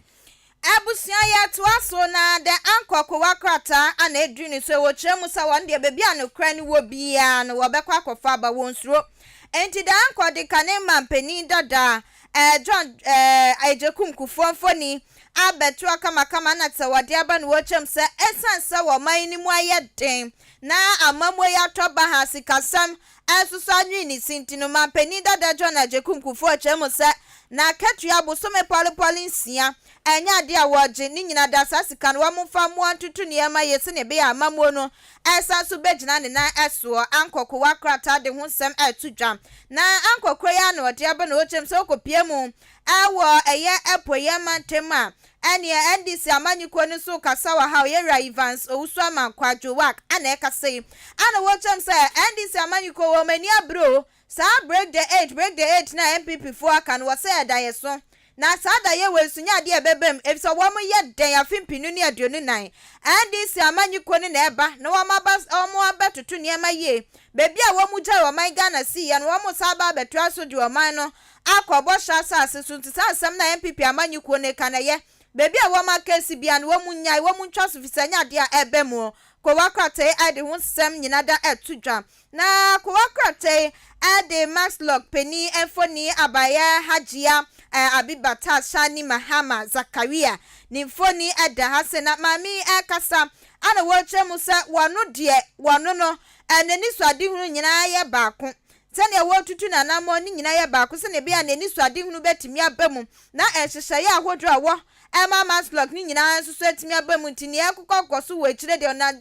ebia ni wakora wadwen wo wano dia wo hwa ne sa Maxlock ebetumpon ko wakrate ade ho sem enso etimi abetudwa na Ghana gas penipa wo da no na ne wono so ya to bi amani ni ye papa sikasem ho sensem bi 8 million Ghana cedis na esika no ehu bebi asika na fa yehu se sika na kodi ba kufo botom anasa wo mo de akwakwohye bebi obi ntimi nkyerenti e wo so no anwe ni sia wo bi ani abre pesa 8 million Ghana cedis na kyira kwan the ankoko wakrata ade ehun sem atudwa na tono no hye bedwani asu de da se chense na konwa no asem wo ho akonwa na woteso na asem wo ho ntino ebenifo gusu eye ho ahwehwemu ena no pay ankoko wakrata ade ho sem atu edwa na yakuyanim ni nyina no eye ensema odu a ne yede ogbokata no ede emayen ana yeyi ni ni animu enso ede amawo sede be ya so besi dwam no akope bi na wato no watima akenkan na watumu enso enkyenen the new crusading guide the ogbokata ne yadrusuo na sede edika abo amane na nadankwa kufado tie watia ne nachi nsema odu ode atudwa no the ogbokata isanso ede abawa hanoma we watwa mfonyini enso ede api eye eso na sede unya ti wasumu sisia we the ogbokata de ankomu ono eye ade se owura yaw eye yaw broja Jamfi sam no ka sei na ni abre no papa no oye Andy Samanyokuo no enso de hye konkono ene ya se okopiem e wo Tolon Empia se wo no ka se owura eye Habib Idrusu ono kura sa second majority chief whip ono nisia na so yeshi ye chese sa opanyini no ne krata asem ense dan sisipi wona awoni akwanya so ogina prem na sebedwafie na sebedwafie kunya no ana okogina ye ntisisiam no kase ye twenabo so ye dina kwakopie mu enso ewo eye asendibia Supreme Court a enya agro brojaja mfi ena de ne ko ye ntien wasem de boka tai enso ede aba ewo eye ahanomo na sanso so ena eye Maslock wanum enso boss wode atodwa etremu se wo hwe se eja eye dwumadi ade ase ne nsa si won hwe no toto nneoma ema nneoma enkoyie no eno na ye botaye si nani so enye de ankrofo kikaika won chen amanfo etwa na dapa ne ade no osenya no wo hwe on de ne dia ne se adwumadi ase ne nsa si won hwe no omwa eye wonum asabi omko ahu kyerem kwa hunyanyam nnwuma eguo ne ade ntimi pigya nyira gina no won so omase no ose no ene botaye a isi ano nani esi so te wasem da oboka tai ede aba owie ye no ena wo kyerem se odike akosi ade odike ani akurada ha ya kyerɛ sɛ wɔde ɛyɛ achɔpe mu ɔden ɛde akɔkɔma ɔpemsoɔ otumfo te gwakɔ so se tutu ababio the second wakɔpa na kyɛw sɛ wɔbɛka ya ne nsɛm bi ɔbɛkeka ya toto ayampia ɛkyɛ sɛ ɛfa galamsey hu ɔno ai si na ɛgya ayemfo ne kyerɛ sɛ ɔmbɛtwa na su nti ɔwɔ amɛpa kyɛw ɔmbɛtwa na su yɛsi agya ɔnya de ɔse ayɔyɔ akɔkɔpa akyɛw te ho asɛm so da ɔbɔka tai ɛnso so ɛde aba ɛnɛ anɔpɛ The new crusading guide aboka atanimu nsem adishimama ebi enono. Ebusia the Daily Dispatch ko wakrata na yade to us was factually reliably factual. Na dispatch ko wakrata ne dia bani na watwe etwa kopie mu ewo from mantemu a enya asam keto wanwro hogbachocho wamode hyehyes wo mafahye chenchenche wamode hyehyes na chesa agbagye ani nani nemu a wamuje omani anene mampani abedi ekire Dr. Mahamadu Baumi akopie mu wase ana wo pani din sama hodro akwakwatu dwana chesa ne sama wade koye nyina no wa kyeresa aban a wo abangwam ne empumto de waye bi papa wa ba yeso wa beboa ama wa manga na etumpo na wanka kura no wabubo niema mako aduanan enum 45 ebisu a wosusu esa anyese wosusu mpo 45 a wachasa aban ana ababeye mampeni a wo abangwam no de san hye ni nyina egu aponso a eye adwuma wo maimu kwa wakrate ade ho sem etudwam ene kopie mu amrahye bedwefie so de ane edom dodron wo mani abriye papa sadro mo kyeresa woni monyamfo Aban SK Baben wamo twena kwa kopie mu Supreme Court wamo de ne ko man Ghana court batampeni adenta wamo kyeresa ma mesara adwo safo na konwa na wasaba panika bibi fa ho waso wohwe na otutu niema ye de saba panaka se wontimi enhyesa konwa na nampan anasa adwo safo na ntena so no papa ni se wontimi no wamo kyeresa wamo nte ase enti wamo de ne ko Supreme Court wonko na ne court judge fom bisa na nu dinsem na won kyerechemu ne nti abesi ne ma mesara adwo safo na konwa no wontimi nka ho asem ko wakrate ade ho sem etu ejam na wamanga na ne National Petroleum Authority ana seb Dr. Mohammed Ahmed Nufoni adase no wochem se na Zambia fo ana ne wo matiete omchacham tu every Zambia ba be pie mo manga na adenya wamo ba be hye ekwan a ye fango no ye defa so wamo ba be hye na tese wama tutu niema ye na so wamo ba besua niema ahodro so every National Petroleum Authority aso ya ane Daily Dispatch ko wakrata ade wonsem etudwa. The business analyst da bokata no na de shimama ye di AP suyi na o kyerɛ mu sɛ a doctors for anasa ya hwefo do to na amwo omayi mu wonom abom tiri po so mbefiri o micro kenam ya ana o kyerɛ sɛ de ko onye kyem no mu an onye kyem be sɛ aduokono 90% amo aya a doctors for e Ghana ha wonom kyerɛ sɛ da bi Ghana no sisi anu mamu ayeden omunya mbego marketing te ho asem da bokatai enso edi abantu edie osoafo na hwapom de ensem so wanim wasumu a te ho asem eno no na owie ya no so ena otem se data bank so sisi ebubobo yase wonom so ade hye no mo anaso wonom ne wonom omudwadifo omno omudi dwa no omasiase omuyi omusika edi firi ho na omusra pa serese dabi mo bia mohu eno mo say as chairman dia no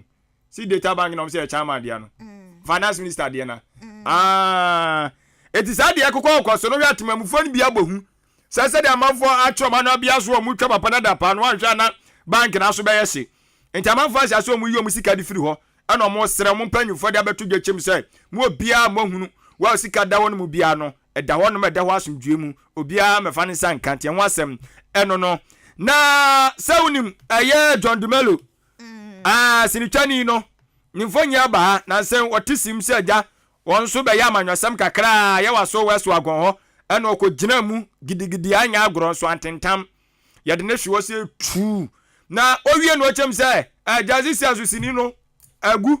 ɛna amanwasɛm so ankɔyɛ so ne nkɔhyɛm so antentam ɛne saa deɛ akuaeɛ mu sora na ɔde ne wura akuaeɛ mu no abusuafo sɛ odi na kyɛ tum sɛ yes ɔbɔ adwuma enti aso wa lanche operation feed ourselves dwuma de ɔde aba no operation feed ourselves yankasa ɔse yɛ mma yankasa yɛ ho aduane di enti ɛho asɛm ɔde aba nti sia no hwɛ da ɔbɔ kata mu a ne mfo nyini nie ɛna bayire ne kula ne yana ɛne bayire sɛ tie mi bayire pa tele mienu ne kura no a wɔde kyire yi awurade wayɛ adeɛ kuaye no deɛ wɔyɛ papa enti ɛno so no ti from sinitwa to amanyɔsɛm to kuaye John no we ku say enti anwasɛm de baka tadi aba sanso ɛna Securities and Exchange Commission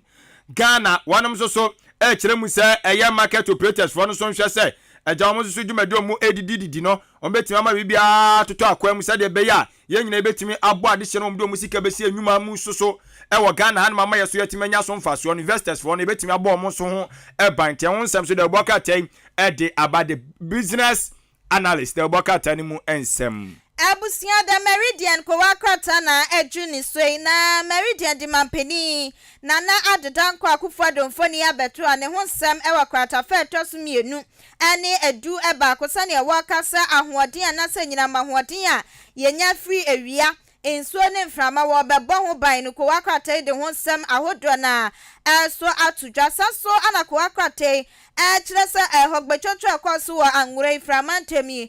wotumfo ne mapani abedi eche Dr. Mahamad Baumia ene wo mu kopie mu ase na kyerɛ sɛ ɛyɛ nika papa na wotwem sɛ we kura na ya abakosɛm o ɛyɛ abakosɛm a wɔse wo mu tworo 20 no enya de awamure be fida Meridian ko wakrata de ho sɛm tudwa afei Zambia energy board wɔm so aba be pie mu ɛwɔ man Ghana mu wɔm so mu ba besua National Petroleum Authority wɔm bɛhwɛ na wɔm mesua wɔm ahwɛ kwan ya wɔm fa so ɛtoto wɔm nneɛma nyina da Meridian ko wakrata ɛde aba na ko wakrata de aba no kyem sɛ mampani na adodan kwa akufuado ɛne ɛwɔ ni PMs na ko makomo abomu a wɔm bɛhwɛ ɛse yɛ kwaye ne awiemu nsakraye ahodro no wɔm bɛtoto nneɛma ye na boa ama ɔman na sɛ wiase afa na nyina da ɛtu empon wei ɛyɛ da Meridian ko wakrata no Daybreak ɔse ɛyɛ freedom in truth na ɔne nsɛm a ɔde baayɛ no ɔde wɔsoafo no ɛna hwɛ ɛyɛ enwumasua asoɛ no so mfonyi de aba Dr. Yaw ɔsɛ adutwum ana ɔkyerɛ mu sɛ noma bi ɛkɔ so na saa deɛ ɛkɔ so no asɛ ɛyɛ ɔpanyini wɔwɔ ɛyɛ ne kyɛfa ɛwɔ mu nti ɛho nsɛm de ɔbɔka tai ɛnso ɛde aba na owie yɛ no ɛna wɔkyerɛ mu sɛ Zambia wɔnom so ɛyɛ energy board no ɔma bɛpie mu wɔ Ghana ha ɔmo baayɛ no ɔmo ne yɛ National Petroleum Authority for mpanyinfo ɛna asi nkonya ɛde asɛm a ɔmo besua adeɛ nti Zambia fo aba Ghana ha Zambia Energy Board no ɔmo aba Ghana ha ɔmo besua adeɛ ɛnso afa kwan ɛfa so a yɛsoso yɛnyina mɔten no dwumadie yɛfra ngo ne tituru kwan ɛfa so yɛtimi totɔ nneɛma ama nneɛma timi ɛkɔ nkan no ɔmo ba bɛgye ho tete nti ho nsɛm da ɛbɔ katai ɛnso ɛde aba Sunak fo nso so ɔkyerɛ mu sɛ ɔmo so akɔnfɛme ɛsɛ ɛyɛ UK fo nso so ayɛ krado so mo ɛbɛsɔ ɛyɛ awiase nyinaa asene ama wiem sa kyerɛɛ no dwumadie ntotoyɛ no yɛtimi ahwɛ ama no matimi akɔnkan sika botem de ba bɛso yɛ asene no ɛyɛ euros no 11.6 billion ɛho nsɛm de ɔbɔkratai ɛde aba Daybreak ɛnsɛm ɛno no Abusia ya tuwa eso na the national anchor na yade atuwa so Kwakwa di mampeni na na danko akufo adonfoni abeto an ochemu se president moderator ani e wa paila ye papa watu bia mane mampeni wa chesa mampeni asoafo no wanti so mampeni wasete so na oman ni entumpom Joseph Obri ye boa mante wono ana se kasa o se mampeni nti na soafo no so asoafo ne dosu nti no waman ni timi ntumpom kwakwa di wonsam to ejam na NDC amanyi kuo no so no ani e chesa nei wo mo hwepe kwan tutu niema se ne be ya won be kwakoto abade yi mpenifo won be du omenim afimpinu ni aduonu na ya bato no wachemu se wode aniama makomakwa na sensemfo makomako num bi atodwa wachemu se sensemfo no akira niente e wose enkran pumpuni mantem ensakraya akoso enso wowom enti NDC regional chairmanship elections mpenifo ni bi ana de sansem ya baba tudwa kwata fa toso mienu ani edu ba kunim wade wonsem nyina atudwa na kwakota kroya ana wade ayama me Margaret Ansay onso baba tudwa onso gina as national women organizer ama NDC amanyuko no wochem se wono wani so ade hunu papa ne hyehyɛ ya wodo a wade begu apunsu nyina ebeboa NDC amanyuko ni ntino ebra ne so a wa monhwa na wa monto aba ema no ekokɔ boarding sensem ekɔso wo hwani opuni ene ne wonsensem nyina dako wakrata ya ekuchi ni nyina wade wonsem etu edwa the founder da bokata ne munsem ni osene de no credibility na ne nsama waka no ana o kire mu sai sisi an sidi no sadi na ho ode igusu a eba fom nti no ama sisi an so newspapers no ne bo nso so den na ne bo ye den so timamfo ntimi nto ten wansam de bokata di aba ye sidi die ogu obi adwuma aya asem o owie no ode atodwa biam tem se apomden onmo mo ahwa apomden dwumadie no eso no ne kwa bata no ye Ghana Medical Association na just we aya doctors for kabamkuo wonom ade atodwa kiremu se hu behia si ebenya medical schools no bi ewo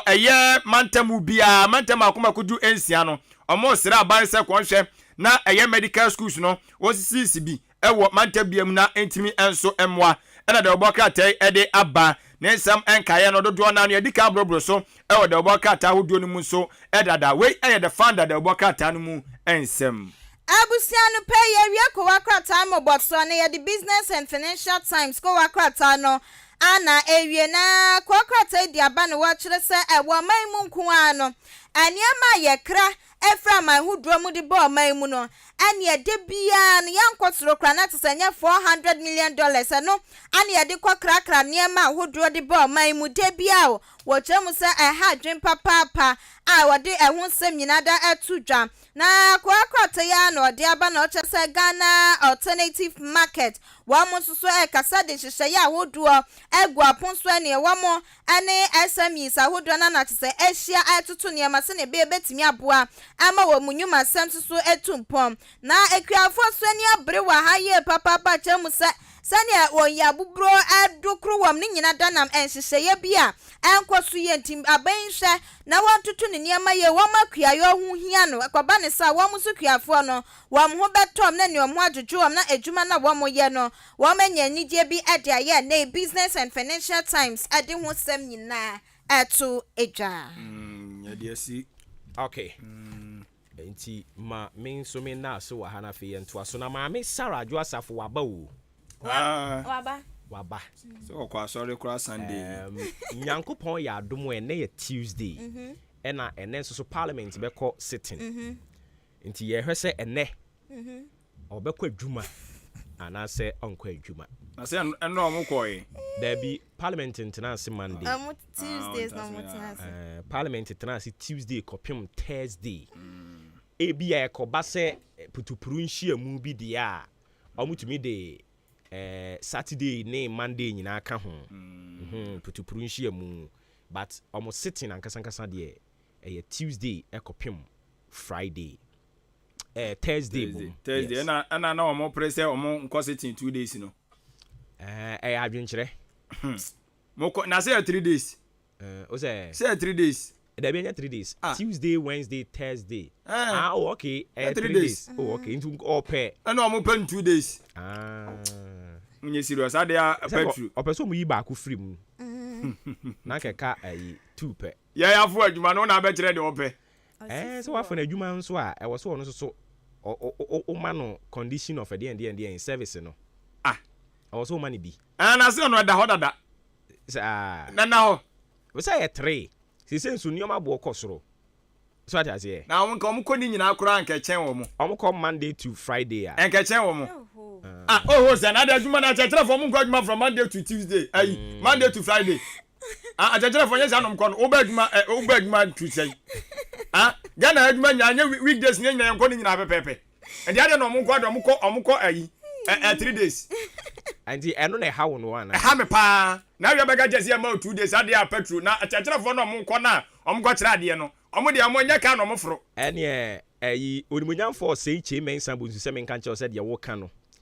ɛyɛ apocalyptic ɛde ayi apocalyptic patch said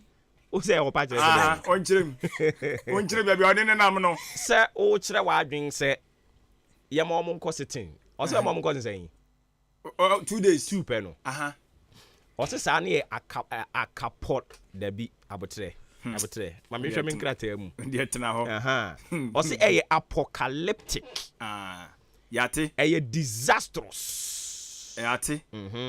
yate ɛno koraa deɛ ɛmfa disastrous ɛmfa yɛbɛmama kɔ ne nyinaa koraa mohwɛ adeɛ mapiri ho nti ɔsɛ yɛ nka nkyerɛ saa ɔno abo member no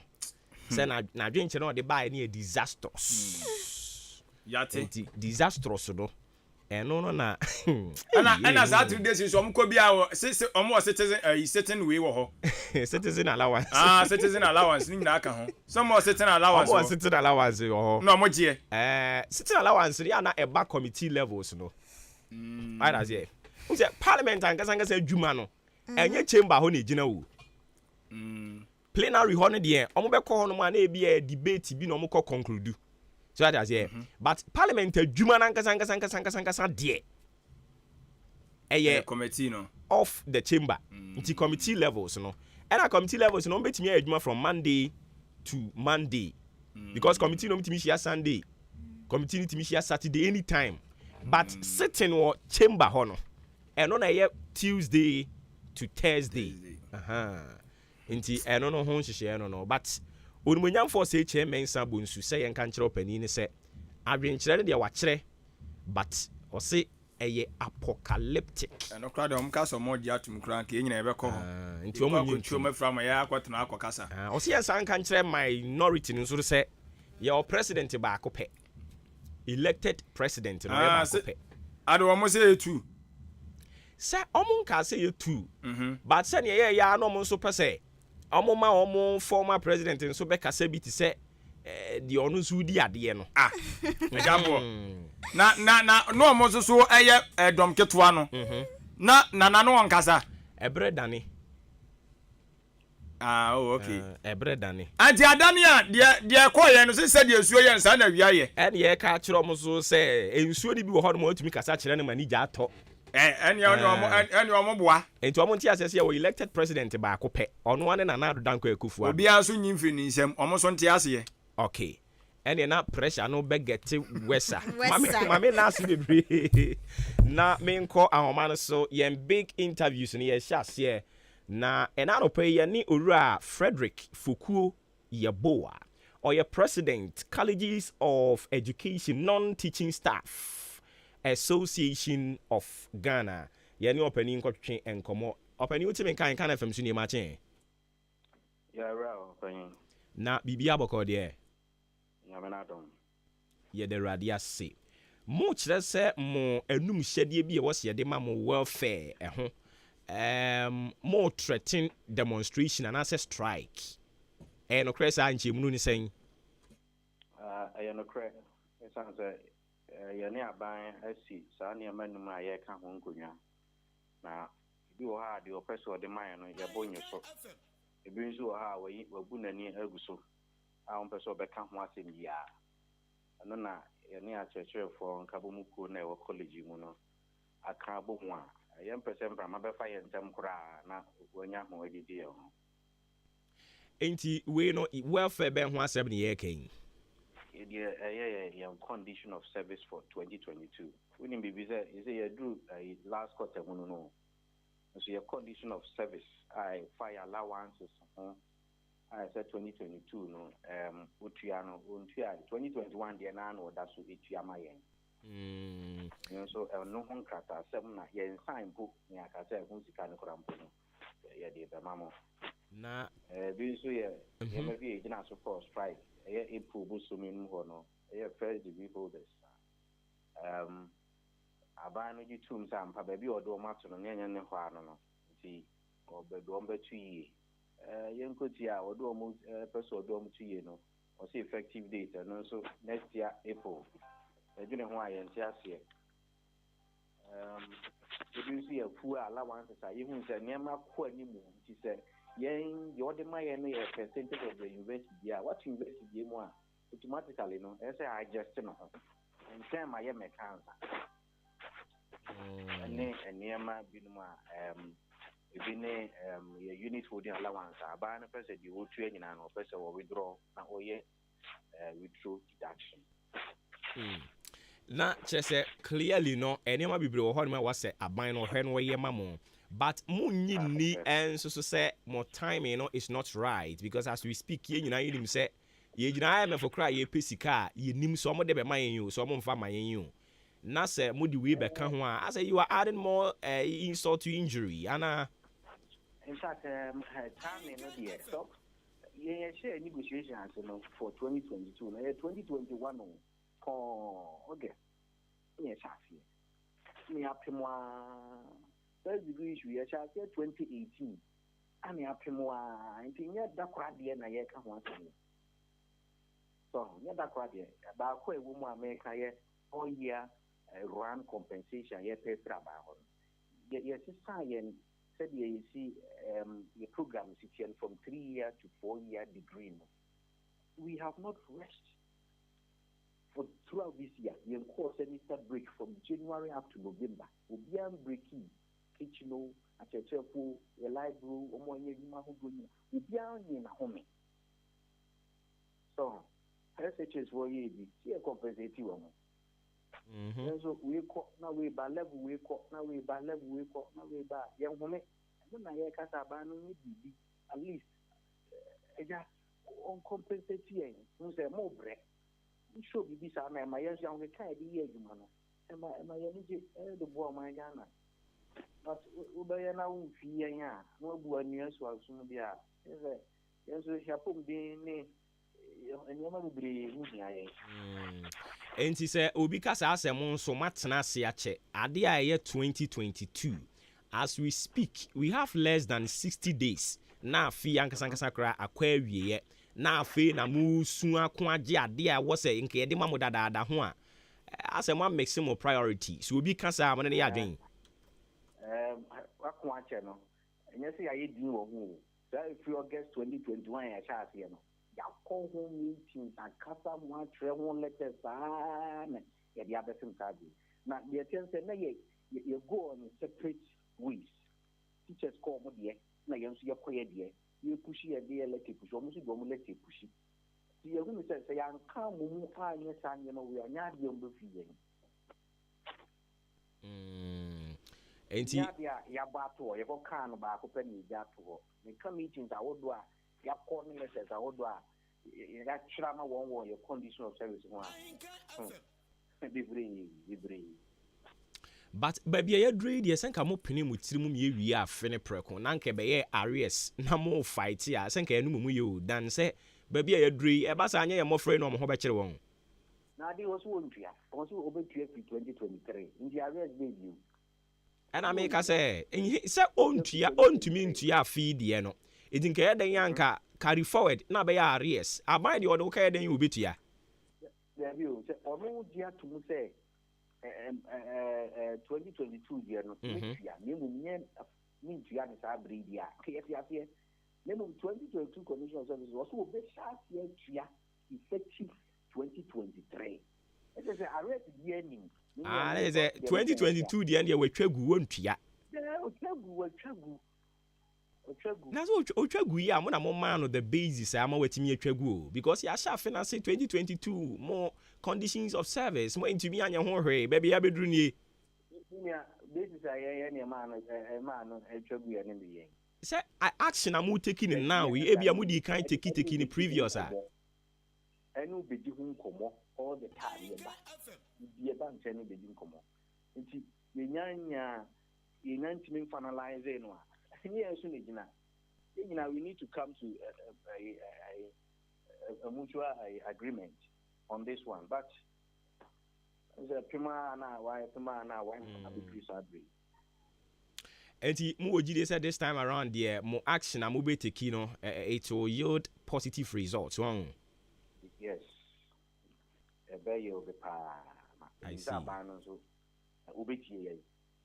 Ubitie another one. And you're not the fear that you can. You're not the good form. Na I know na mo se mo be mo strike no how many days? Indefinite. Indefinite. Ama media no any pressure. Indefinite. Kusisa man no bitie some numa yaka ho asem no. Wa mas wa kan asem pa bi afia so no. Yenye ready to go back. Na just say mama mo ho kwan for this year no because I feel the aka ye wie no. You see we are go so year man ye ho mi o. Ye ho me fi January we say be ye ho me da. This is my fast akonya we so kra dia ho me. Ye ho me for January we say be ye ho me. We corner we ba level 100 kwa another level ba. Level 2 kwa another level ba. The college is mono. College at any point in time, 2 levels in international school because of accommodation problem. 2 levels will fear. Yeah, big kakra koya another level ba. Yeah, big kakra another level ba. Okay, into a free bra mo born training National Labour Commission when you crate be from Womo outfit. National Labour the nyai. Example in for no be free any be commodity. But officially I see. Now, mo sha say mo fight for mo interest or mo any mo nhia danso. What's it you're fighting? Yes, mo fighting for the welfare net be ama ya be dru ba bia ya be dru o mo frɛ mo da. Oh, National Labour the alcohol was answer me bi mo. Alcohol answer me. Is it that mo koye no mwantimi a conclude and answer saying it here?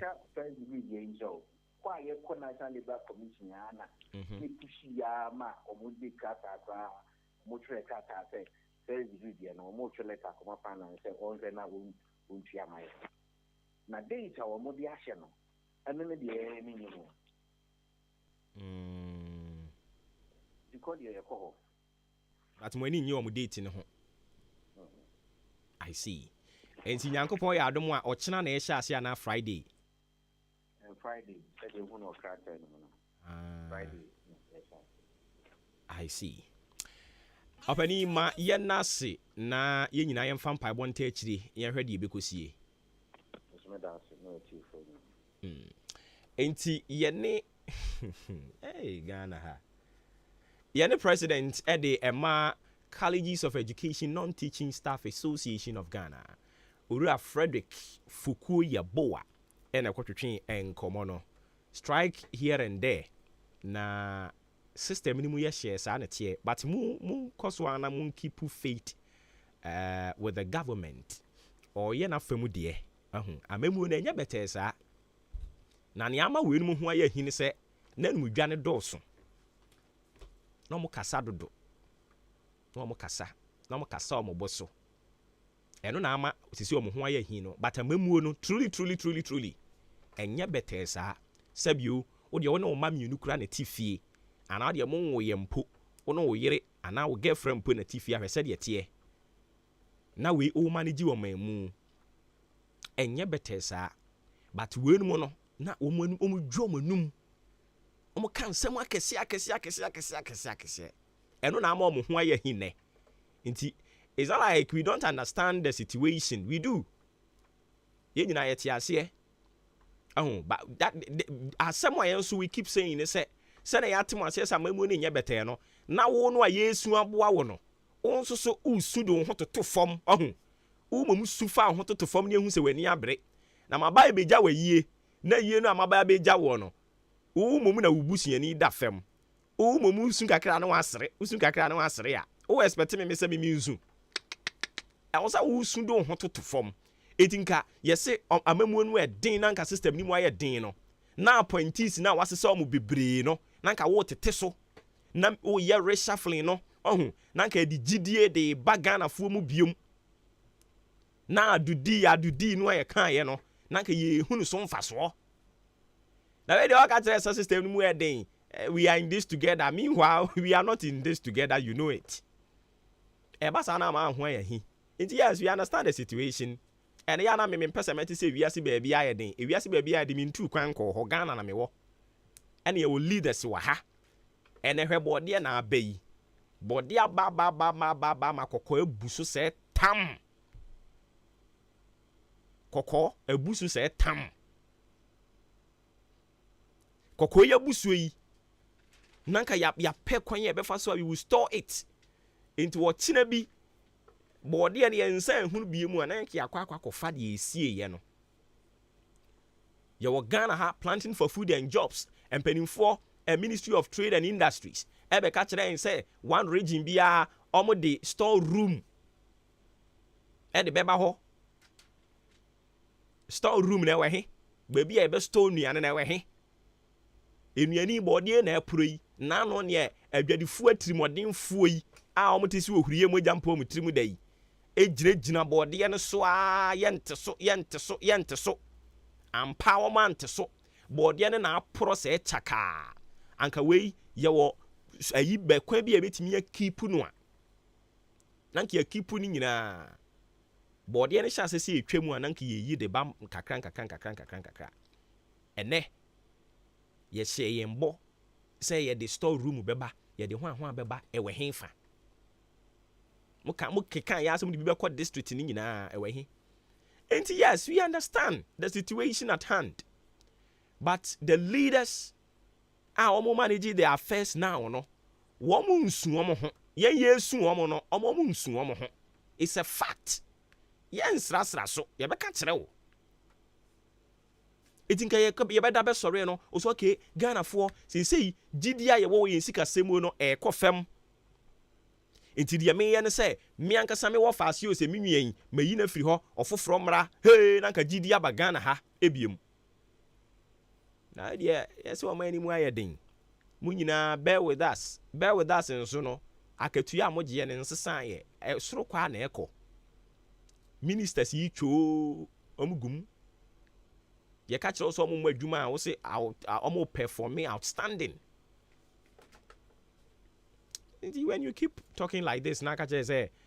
ye nyina yenti say we are in this together ya na emu owerem kakra ma me nkwa homa ne so na yenko di enkomon fa yen sikasem ho ye hwe ni mu say budget 2023 finance minister bekwa present nti we have to also see the views of other business operatives no womo so ni omo expect from the budget 2023 opani aye ne kwakọ twetwe nkomo yi wono na eye chief executive officer Edema Ghana National Chamber of Commerce and Industry Owura Mark Bedu Abuaje ye bani business ya a business tycoon opani utimi kan fam suni ma chen ameto nka pa bedu so minchia obia otiefo nyina na Chamber of Commerce for members nyina wo Ghana nyina omu nyina ejo so nti ene de pesa wo kire momo dibre ni mu anase mo adwuma no mo kire mu kakra de mayen wo ba Ghana ha na maye wo guta wo ho sese kra tag abeka ho momo de no mo ye henfo nti ye business association in fact Ghana ha no ye pen ye business association ye forming by LI. And we are a legal entity to help businesses to grow. So we protect and promote the interests of businesses. And if the business is being here na yeboa. The aband the new bibana say employee ma businesses are ye na see chidem na ye customer businesses. So I kind of say we are the voice of the private sector. In fact, we have been around for almost 250 years. Na chamber no yete ye no eye abofo e ba ye no na na ɔmo de facilitate ɔmo trade nti adwuma a ɛsɛ ɔmo yɛ no na ɔmo nyɛ sɛnea ɛbɛyɛ a ɔmo de yɛn ngudie ne adeɛ bɛkɔ amano no na ɛno ho adwuma na ne ɔmo yɛ nti 1968 na Kwame Nkrumah hu sɛ yɛhia institution bi a ɔmo bɛkasa ama businesses na ɔmo bɛboa businesses na ɔmo nso ɔmo anyi nti 1968 no na airline no ɛde chamber ne baeɛ na adwuma titi hɔ a yɛdi paa ne sɛ one ɛyɛ advocacy nti ansa na aban de biribi bɛba no ɔne yɛdi nkitahoɔ yɛn nso yɛwɔ recommendations bi a yɛn nso yɛde ma aban ɛna sɛ obi nso pɛ sɛ onya investors a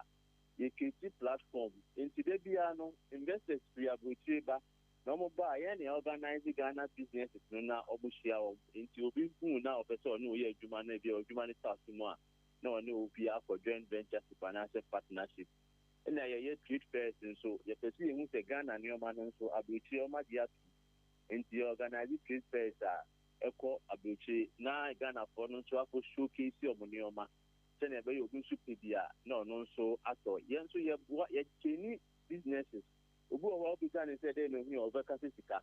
nanso yɛhu sɛ businesses bebree no ɛnyɛ sika nkoa na ɔmo hia sɛ ɔde sika no ma no na sɛ wɔanhwɛ so yie a sika no bɛgu nti yɛtraining on number of topics te sɛ financial management corporate governance issue risk management how to manage your business simple bookkeeping sɛnea ɛbɛyɛ a business no a woyɛ no usika no bɛbɔ ho ban na business no nso anyi yɛyɛ research nso a aban yɛrɛ make reference to our research nti yɛwɔ hɔ sɛ yɛbɛboa businesses na nkɔfoɔ dwen sɛ yɛyɛ for businesses akɛseɛ daabi nketenkete no koraa na ɔmo dɔɔso about 90% of our members are SME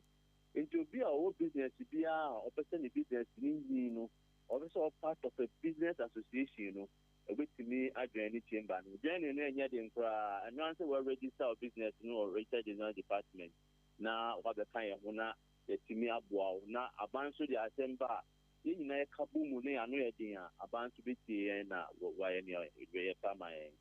Okay, yɛda ase bebree nti mebisa yɛ sɛnea ɛbɛyɛ a yɛbɛhu mo background kakra and sɛdeɛ wakyerɛ yɛn ama yɛahunu sɛ yɛka economy nso deɛ a ɛneɛ na crème de la crème no mo ka ho bi 2023 budget mo expectations ebi ne dɛn. Okay. My main 2022 na menhwɛ ne performance na ma build one for the 2023. Okay. The OSHE target abandoned for 2022 say at the end of the year of achieve na what the total figures I was see ahwa it's obvious they want to me achieve back cry. The performance now buying performance on the economy has not been encouraging. So OSHE inflation yeah papa operator kasano say at the end of the year no I say inflation near 8% plus or minus 2. This year and 37.2. Revised budget near 28.5. Inflation next month, this month, because you have to fuel, you have to your friend is saying law repair as BBFN the pass through effect and every month inflation yeah into me GDP into me social exchange rate at the beginning of the year 6.5. This year is now 14 to 15. The OSHE policy rate at the beginning of the year it was 14.7 and I'm 24.5. Policy rate no na umukina so na bank for no at the year of loan. And the policy rate in the cost expected bank loan to the cost row. It is this year no so your business now per se okobo besia and so share between 35 to 40%. Or maybe anyway you just ask the a better than a business you need so for Bobby Piano, they actually business just loan keke, who just 35 to 40%. Who better make a profit now they actually will give them. To any electricity near the answer for sure. When you know affected the cost of business, and it's all your business, and no matter when I cost now to cost into cost. The business they show your money, your cost and your revenue. Inflation so cost.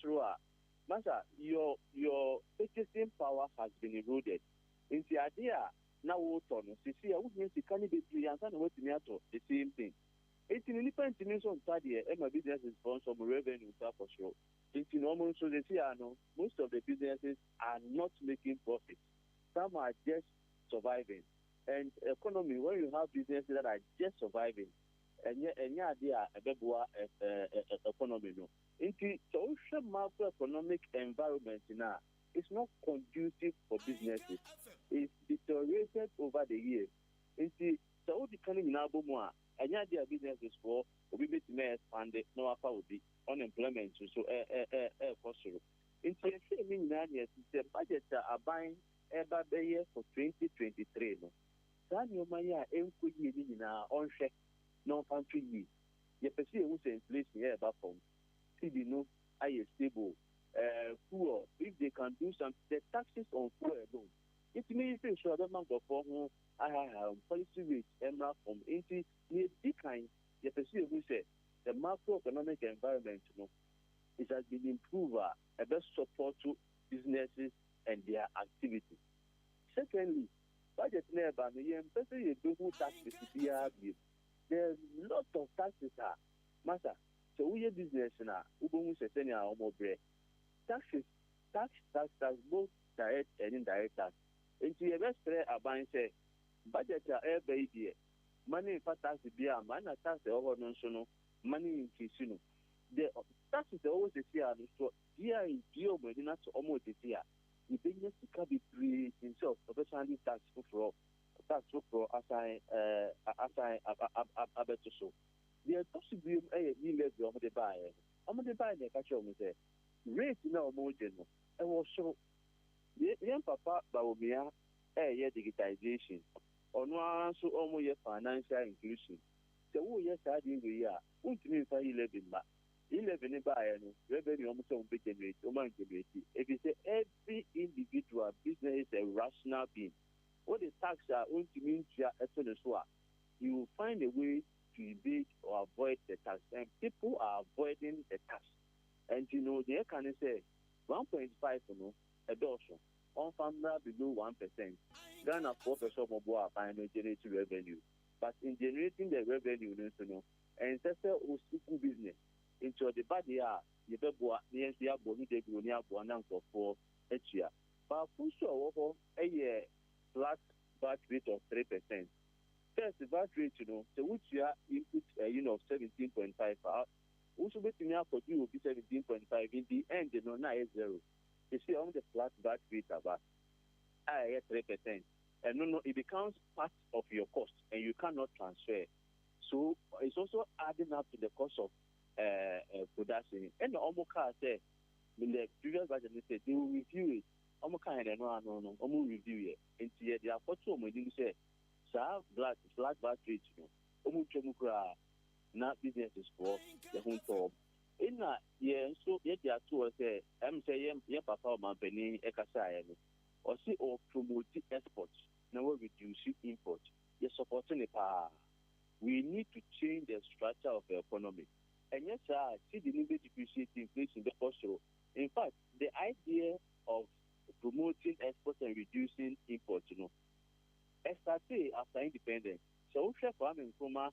7-year development planner. We will say a room into Nkrumah setting up import substitution industries. Now, Nyoma, import,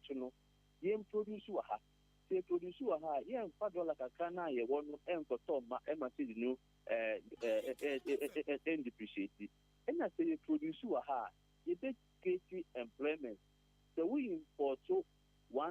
worth of a product we import $1 worth of a product you are creating $1 worth of employment for baby we import in this one the Nyoma container about who create employment amount and also no MY into yes, before buying. Now, what changes the structure of the economy? Show tomatoes, they import 400 million worth of tomatoes from Burkina Faso here. From Massachusetts, in show plant. No million tomatoes never imported. Or that, or they show down on nothing that they go down in Shire. See, I can't see the idea of my import of any. There be. It's your dear, I have put intestines, I have called a putty. Ye the Ghana $6 na ya bring ya no koto ye ma de ba ni kutu be ba be now person see no nyamwade nyamwade sir okay in fact sande manema we na no mwaye all right ye bebua say na be ya yen be change the structure of the economy sinema we dey akoma minister of finance and say Okay, great. Inti the next question I can be bisa say clearly no near why enumerating nyina kyerɛ sɛ mo input a mo hwɛ ni mo sɛ mpanimfoɔ de ka wɔ mo budget ne ho ɛbɛboa ɔmo ankasa ato nsa frɛ mo nti sɛ ɔmo nto nsa frɛ mo a mo ankasa nso makɔ hɔ ɛno na wayi ano ama yɛn. Yes, after be almost two after me and I'm a presentation, Nema, Minister of Finance, and then in crop for Nema marketing. Yet, shop was that your motion, almost on cover just in Hona, and wow, my Ghana. Until then, the new okay, management team, Umaya, my affected businesses on my good. Inti Yamuya mo can already yajuma. And no, yet challenge, a view of one more. I'm find here Juma immediately. If you are the year Juma immediately. If you want to almost train when at that budget, I don't know. I am not your new Mudin town so near almost the year Juma immediately. If it's me a boy, no mappa. It's Yanina instantly within the budget, no, who, but who be sleeping so if you are already. If you saw someone find Juma, I know. Send your customer business, we are an advocacy institution. A pushy, near making sure say. Business is the organ. Okay, enti na clearly no ni amode akoma wo mu this time the omde ye adwuma mo hwe ni mu se budget 2023 no ebeboa yen kakra. Yes. Ebeboa yen pa. Ye pese yen feature IMF we mu a. Ye pese yen kwa IMF will be 18 times ni akọ IMF. Ye hu chen ani akọje temporary support from IMF. Ye hu nya tan pani ere. Meanwhile, the fundamentals are weak. That is what we should be looking at. In the IMF for this IMF loans are temporary for you to support your balance of payment. In the my entrance is the structure of the economy is weak. In the any shock beyond now also now my into this around there, you may change this strategy. And see, any business is a what chamber no makasa. Almost make me export no. Any aband the casa. No abo no more to me export. One issue, one factory no yes. But yeah, me dream saying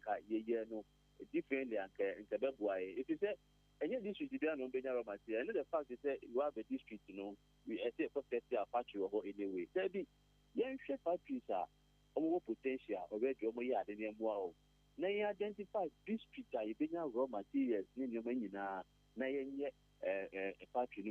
In fact, so the reason why I industrialize we are yet proper value chain analysis to support our industrial agenda. You be a friend saying sugar factory. Sugar factory normally about 7 years to me. Sugar cube back to Primumai. I didn't hear. There was a tomato factory, a group. There was a meat factory, a group. All the government had a lot of factories in Yagudu. Santanina, the Gemushi, a boy, and can they almost be a business like a share almost exported. Into your man, Kaye imported $1 in Cotono, and give it to me produce you a maybe acquire exporting and more dollars. It's I was a no idea for 2 many years. You may push it okay. Now or mine after name. All right. My final question, mo be so disappointed say enema ma list e dia come mu nyina no in 2023 budget presentation. Mo anhu mu a. Yes, you'll be extremely disappointed. And we have told them. Na basa dey number. Basa so our presentation. We will still continue to engage them. In fact, structure no you may not see find 10 years expected happen. And the government always be in the door of my and say we should be a Yambra. It's every quarter we are no share economic management team and emergency banso is here. But Omuti it's almost you better there is a budget review in July. You make sure say now no man you did a good I know the Bible of my Ghana. Master say ya na ye kwasa the economy there may be a total collapse of the economy. Members they will chamber the business almost for 20 because ultimately to your mana ye ultimately to inflation wa hanom ultimately there's no need to so running business or running at a loss think of one year juma. Obi be business or me business or obi ba be juma obi be business. No. You are not Father Christmas. Almost be business because they want to make profit. And in making profit, they engage people. It is someone to be making profit now. Master, business is no the question the number in already. Your construction company there and no I'm in any casa. Or started beginning of the year, no 135 staff. This year matter 15. There's another one or hotel or restaurant. Or no 111. This year 11 is an after. You know, business is a collapse. The brain so estimate and survive it. You know, say I'm sharing here, I'm finding my way and book them. Now you're on pass saying Kenya business associations there can say any area.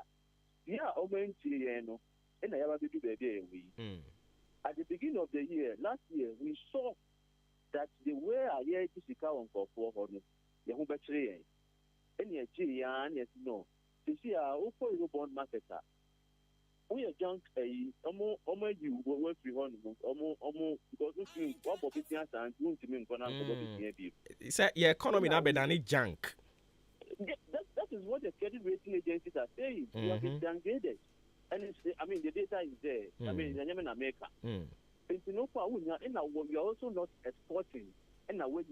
the pen is saying dollar. Until that time, there is nothing you can do. And at the only money they too, so say only be raising revenue 11 also has failed. You see only 10% of the car normal expense and normal saka. And the only way out looking at the balance of payments imbalances was for us to go to IMF because IMF no quite do 1 year now we are negotiation. And this okay now what you know one quantum more. By the time we negotiation now economy don't I know how to hear. And the two of us on IMF no and I'm at that time. And can they the IMF negotiation we Emma Omoma is that they are supporting a balance of payments and stability that cover. They say in the equity. If you know a foot try a demand, I saw with you, the new woman, yes, they were minding. And let's say this situation with air politics. You find this, you find FTP, you find TPP. If it's your money, go. Ubia on the training. Look at you are young without all NDC and NPP near the amount at a lower price. Who should be to be? And will be a better next election, will be a big meeting of a break. Because you've gone so deep that usually when it happens like that, you need a minimum of 5 years to be able to stabilize. A minimum of 5 years. And some idea, what the number go up more. It's based in the university. Now, we are not going to see an hour bar, and then our bar there, who bet you. Okay. It's in 9 fire being moved, young fire who did move, 9 support 9 changes economy, and then never boy. All right, Chief, ma yena se bibiani ebesa ba won champion. Yo, Mr. Damas. Right. Enti yani Owura Mark Badu Abwaje, Chief Executive Officer at the Ghana National Chamber of Commerce and Industry. And a coaching and Komono Samchi Enterprise and so boyen na odisika asoyen asene osi yen kanchero se project na oye no ubehia cement papa e de ayesa project no a also ma nsa eka Unisem cement ni omu ahuru mienu ye opepa mu de ne oroba mu de djuma ye didie ne se project no se bia eye concrete se wo e flow eye o dan so o pe cement en ho dene ana project bi no akwakoje wo ye contractor e na wo si a wo behia cement a ne ho den na esan eye kama bra Samchi Enterprise on sabe ka bi o top bags ne be say 50 ye wa chede kama aye de ebema wo enu achi asan kofa iron rods aba nti steel benders no momra Samchi ho on sabe ka iron rods no ebi enketwa adantemu na kese oba sa sizes ni nyina wonsa ebeka bi afi nchanse ya de bo dan so nso ye de bi aba ena nadoa ye de bo dan so eno so ebi wa yen ho nti wugina fa ko beto sa ne ma nyina ewo Samchi Enterprise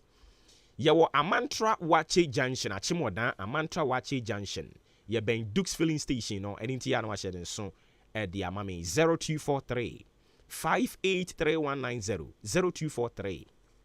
583190 ɛno ne yɛ number abɛfrɛ na Samchi Enterprise yagye so Anointing Lady Enterprise nso nie cylinder burner, ceiling fan, rice cooker, kettle, blender, Christmas ya ɛba yi ɛwɔ sɛ wankasa wode wo dan mu nneɛma ɛyɛ w'aduane ɛyi o ma me nso ɔfrɛ ne sɛn sɔneyɛ ɛyi o ma me burner ɛyi o ma me wo cylinder no ɛyi dabi saa deɛ no ɛnyɛ ɛwɔ sɛ wo nsa ka wo nneɛma nyinaa enti kɔ Anointing Lady Enterprise usika kora nso a wokɔ a wobɛtua ne kakrakra w'ani bɛba ho so na kyɛ sɛ yɛtua ne nyinaa awie ɛmɛma no nso yɛnkɔgye yɛ shirt yɛn khaki trousers ɛna material wrist watch yɛade bɛto nsa shoes a wobɛhyɛ center spread carpet wɔ hɔ TV stand wɔ hɔ center table wɔ hɔ standing fan wɔ hɔ jeans ne yɛwɔ trousers ɛne yɛwɔ knickers wɔ hɔ Lacoste yɛwɔ round neck ɛnso ɛwɔ yɛn hɔ no mu a woba ne nyinaa aboɔ no ɛfo pa yɛne NIB bank ne ɛdiɛ no mu hwɛ 0247 05 8102 0247 05 8102 Anointing Lady Enterprise ɔdamu soronko kraa Jubilee Hospital nso nie Jubilee Hospital sɛ menka nkyerɛ sɛ w'ani wotumi posa ɔhaw aba ho diabetes and hypertension yɛma ho nkyerɛkyerɛ fie da bia yɛwɔ canteen wɔ hɔ no mu a enuane a yɛtɔn no egyina ne nan so paa ɛyɛ healthy yɛgye insurance national health insurance yɛgye ɛna private health insurance ne nso yɛgye ɔdan aboabo amantra bridge ne so ɛna wobɛhunu Jubilee Hospital free wɔ 0244 57 5799 0244 575799 ɛna 0241 784645 0241 784645 ɛno no yɛ number abɛfrɛ Jubilee Hospital na tie ha yɛwɔ laboratory wɔ hɔ nti test bi a wɔsɛ woyɛ no ba yɛbɛyɛ ama wo yɛwɔ pharmacy aduro bi a doctor bɛkyerɛ ama wo woba yɛn pharmacy hɔ a wo nsa bɛka wo deɛ antenatal no nso yɛ mmaa no de ama apemfoɔ no maka kyerɛw sɛ wonyinsɛn a ɛyɛ yareɛ sɛ woanhwɛ ne yie a ɛbɛkum sɛne yareɛ bi a woanhwɛ ne yie timi kum no saa bɛbɛpɛ na woanhwɛ wei nso yie bɛtumi yɛkum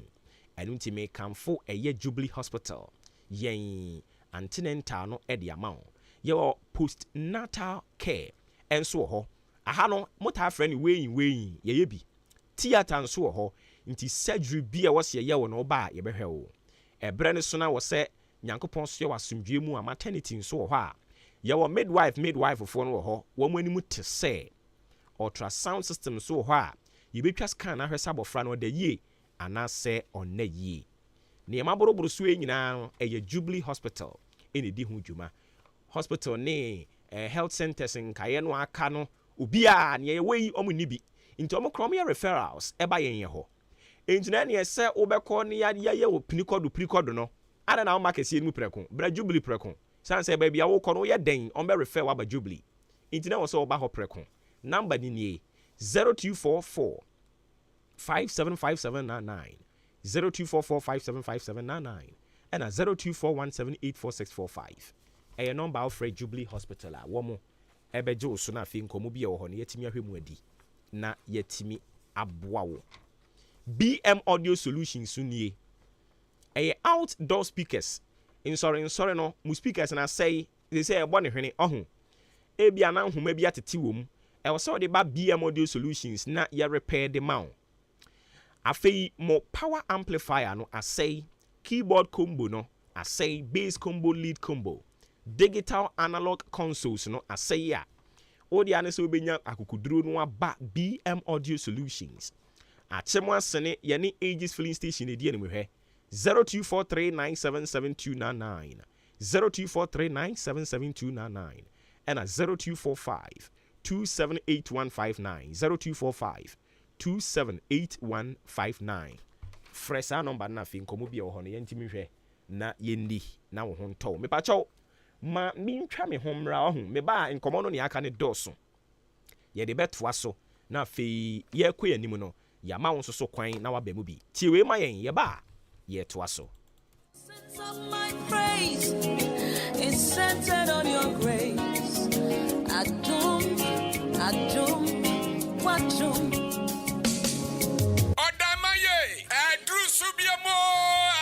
so biem na ɛdeɛ na ɛduru so yi ɛno anu abisa no ɛyɛ dwumaku a ɔmo boa ɛma nipa enya ne nsa no nnwuma ɔmo de saa nkyerɛkyerɛ wei ɛba ɛwɔ akemodaa ɛde abrɛ obi a sɛ woyɛ ɔbaa sɛ woyɛ bɛrima sɛ woyɛ akwada sɛ woyɛ panyini wobɛtumi asua bi na ɛneɛ na adwumakuo bɛn na ɛde saa nkyerɛkyerɛ yi ɛbrɛ yɛ kwa yi ɛyɛ Wulidak Technologies Ghana enti ɔmo de namienu ɛde asi wɔ ɛyɛ December 2nd to December 3rd ɛyɛ Friday and Saturday ɛna ɔmo de asi wɔ a ɔmo de saa nkyerɛkyerɛ wei ɛde ɛbrɛ yɛ na ɛdeɛ ne deɛ no mba bɛkyerɛkyerɛ pɔtee sɛ obi pɛ sɛ wosua plasterboard ceiling design anaasɛ POP anaasɛ electric fencing installation and a car and motor tracking system and a CCTV camera installation, satellite installation and a biofed digester. Ni nano ye betchano sadano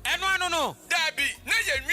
we ye part 1 tie part 2 no ye betchano sani esi after washing powder, floor cleaner, shampoo, shower gel enwayen sani yesi enyen emirenso ye betchano and organic liquid fertilizer, organic powder fertilizer, organic weedicide. Ebusua for some person pick farms in Libya. A 20 Ghana city farms no ebiwo Ahenkan FM and a total filling station. Any Bosumi FM program way ebekwa so ewo King of Great Chapel Akemwa Sene Yane Akim State University College and a Edin Shanimu. Sa opia sembisabia and a sika obetua na wafre ahuma weso 0244 95 99 49 and 0244 63 50 07. Ubetimi Ashiayan our Facebook aya Edu TVGH. Amafo way ayan sanu nyuma. Yachene way in area no. Yabema certificate ya odeba kwa ya juma. And a pen drive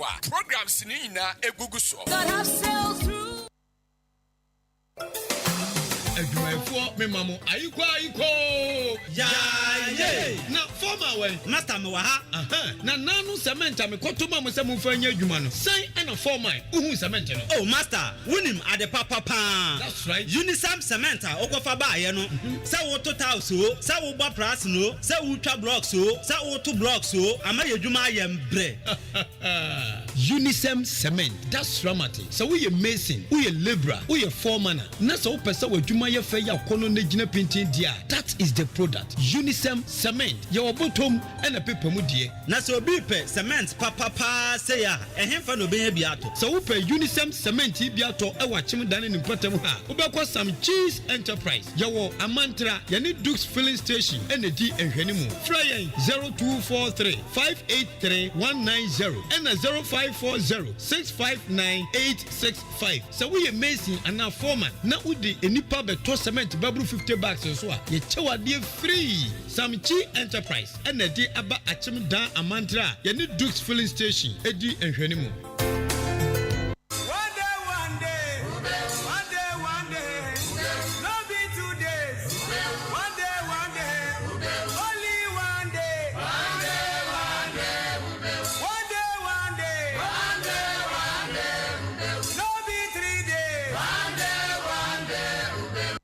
Ghana adisie Obuoba ofore amanfo emamo ache edeba ahinkan 93.3 FM. Some 2 minutes into 9 a.m. Me pacho yeda asese watwen yen amyakoto enkraba yeto aso ede ama ohye so mache ani dwumadi ni din men so ofre me Obuoba ofori amanfo wadwe nkyere no ye twen ye hwe animu mehu se some of our messages no trickle in. Ye kwe animu no ye behwe na we will do justice to them. 0594 841044 0594 841044 Fabra na yentumi hwenken kan fama ofre wo kwaku kranten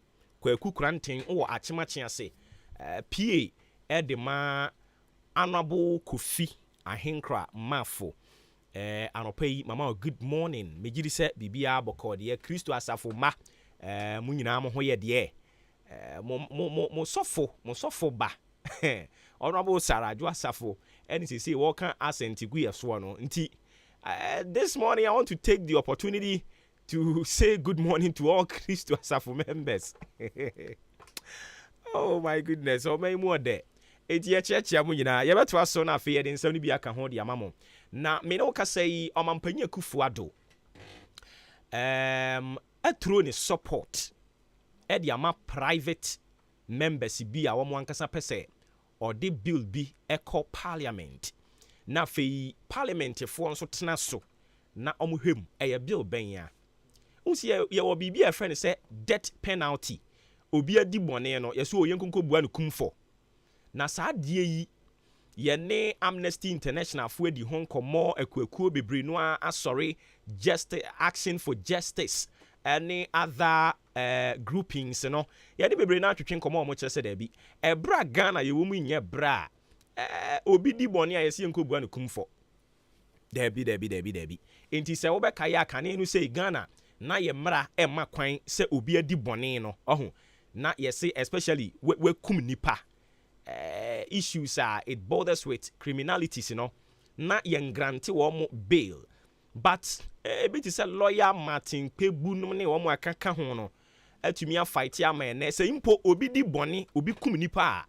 a wɔsi yɛtumi grante ne bail na saa asɛm ɛna yɛhwɛ sɛ yɛbɛkɔ ahoma ne so na yɛne miyankasa me boss owura Ibrahim Opon Kwaten akɔtwetwe nkɔmmɔ Crime Foundation Crime Check Foundation ɔpani ɛna ɔyɛ wɔn kɔfare baeɛ ɔboa nipa papapapapapa boss wote me nka no pɛ ahenka no fam so nie ma kye morning na biribi abɔkɔ deɛ okay enti yɛya ne nteɛ sɛ ɔmampani ayɛ krado sɛ ɔde n'akyita yɛbɛma obi bia a wɔde bill bɛkɔ parliament sɛ death penalty yɛnhwɛ ne yɛn abolish I don't know sɛ mo nso so mate bi a moteɛ no musom sɛn ɛyɛ asɛmpa na wede ɛm sɛ ɛyɛ long overdue wobɛnu bɛka sɛ because wobɛ Ghana na mo a yɛto ɛwɔ kabi ma menka bi amabɔn mu a na saa time ni sɛdeɛ mowɔkan sɛ ɔmampani sɛ ɔbɛbaake obi a ɔde ɛyi bill bi bɛkɔ parliament sɛdeɛ bɛyɛ death penalty ɛbɛyɛ expand from a statute books a ɛnyɛ asɛm a yɛmɛka ne sɛ sɛ yɛbɔ se koraa no a bisa ho sɛ baabi a yɛduru in multi-party democracy afei na yɛtu saa na mo yi yɛabɔ ho dawuraa a lot of CSOs abɔ ho dawuraa sɛ ɛmmoa obi bɛ argue sɛ wohwɛ yɛ constitution a death penalty a wom deɛ since the inception of multi-party democracy in 1993 yɛnkom obiara deɛ because Ghana yɛajoine akuakuo a yɛgye kabi ma menka bi yɛgye human rights yɛuphold human rights nti yɛnkom obiara deɛ but bottom line is say the moment obi war be democratic country now person obebo Ghana na so rank Ghana as a democratic beacon no be say that law no and that's what your constitution no no ono de wodim si nkumu bi say la no a project Ghana as a amaya kabika maminka be human rights na ye dede no enkoyi it's no idea me did say ebebo I mean no say Amnesty International and none of them pay call on Crime Check Foundation ye show me our more enam kwan so our more eba our more basic support na sa you bring back as obnoxious law legislation yet may free your constitution but in as much as say ye hunu say ye a cake and in was say you're striking it out no ya science so where whether a war advantages kakra and I said saying it here advantages here I think that my body say you know will be a bit more argue especially say what become maybe naturally there will be pain into me say your friends say been back as an eye for an eye a tooth for a tooth but a Bible mukura ampuno say no your Old Testament me Christian idiot but New Testament and see Jesus say obi bo ha than hana omuni bi you know some could argue say banisa you know, because Wakumobini are wafa one day, but we should know so Kumobi and Amfa because Ukumobi and Randy Nubiti. Yeah, you know, Amnesty International, for instance, is advocating, Crime Check is advocating for, say, life in prison, for instance. So I say, and other forms of punishment. Because, look, who share interviews I in the prison, yeah, Papa be a interview, nobody has a motor, no, so I sentencing it to death. It was later established, say, Papa no Cassay on the air. This is Secondly, the major function of the Ghana Prison Service is to ensure the reformation and rehabilitation of prisoners. So I say, it is hoped say Mr. Akumana pushing the man no and I said whatever the situation is any pan you better reform no I be better in society. Ukumna, what do you gain? Welcome in panel. So I say at the end of the day or bushing for one quada and quadanum kukumunipa. They lose their breadwinner. And a lot of thinking has gone into it. And internet and I might be bree kabi mamin kabi almost practice and almost say that death penalty no M1. Was here when ye free honomo. Okay, inti sisia momo as a foundation no then among some more ye sisia na Nyankopon adom Nyankopon adom mampani abie kwan mu ato ho ne de then among some more ye se ne be ya ye be say mampani abie kwan ato. I think that some of these things should be made clear. Your prayer be entrenched your friend is laws or clauses in the constitution. That entrenched clauses no that the penalty before say it may a free constitution it's a say a referendum. You need about 2/3 of the people to approve. Say emrawe so I say M1 into now referendum and yet the penalty. There are lots of other entrenched clauses and also no here say you be a referendum. But Ghana binds with Nitika or the best referendum no. So I say intenya say ye hu bibi enye but say you say baby I could be said baby can democracy is expensive. We should know. You see about democracy be as a fear nya ho akade. Na dia be twa man na sign e ka say Nitika de be there. Any na idea nti na ye dede. Say we are the champion of human rights, we are the beacon of democracy. It makes no sense. It's the Equatorian says say a bit of the private friend is saying members parliament. A idea is a United support to Crime Check Foundation is support to, and I'm sure say a lot of well-meaning Ghanaians also support it because the Unia Koyem phone. So said before I make interview will be a anchor for main prison. I don't know what will be a song correct free or carry because on no Nipane Catnansa and on also a Canason. We had an answer before the free ones and who say, my bonnet here. So the purpose of the prison is to reform and rehabilitate individuals. It is not meant to be a debonity in Kukumana. Ukukumana, a dena ubina. Ukukumana, it could be argued, say, you coon on a bushing for any budget, but I'm not sure that they will be happy. And also, most of these cases in the United States are. Oh, why y'all offend woman or cry no patch or some young kumomo yet. So I think it's time for us to expunge that obnoxious legislation from our books into the Crime Check Foundation. More support. My final question would be, say, now no more because of say more dealing with prisoners in Tino, we are exposed to certain plights I will go through. And me mpesi abele me take this conversation to this current government. Omo abanyina, omo commitment ewo prisoners, womo asitene mu no saying it here. Yeah, it has been zero. I'll say without mentioning words because naturally, independent P. There has been this entrenched perception. So we call if you are as we speak, we know where the economy has gotten to. The feeding fee for inmates, 1 cedi 80 pesos a day. Internal 60 pesos, a US 60 pesos, and you make it and a pure thing. And when I interviews I may I got to know, and I know already anyway. The cook at the moment, a featuring him. Maybe prison officers and the internet but then you say a bomb matrimony, a featuring in the biniho. You get a point. Until if we send people to prison with the aim say a quarter woman, now we cook children a comco dinner bonnet say Upia, what do you expect the person to do?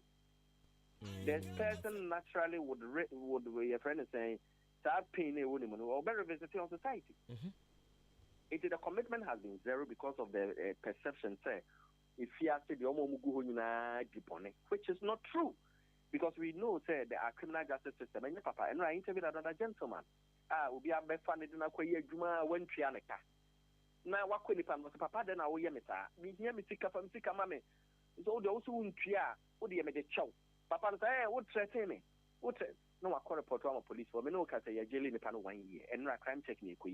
Oh, because police in the catch and it's all court, I won't cast or you're guilty or cast or you're guilty, I judge the behind. police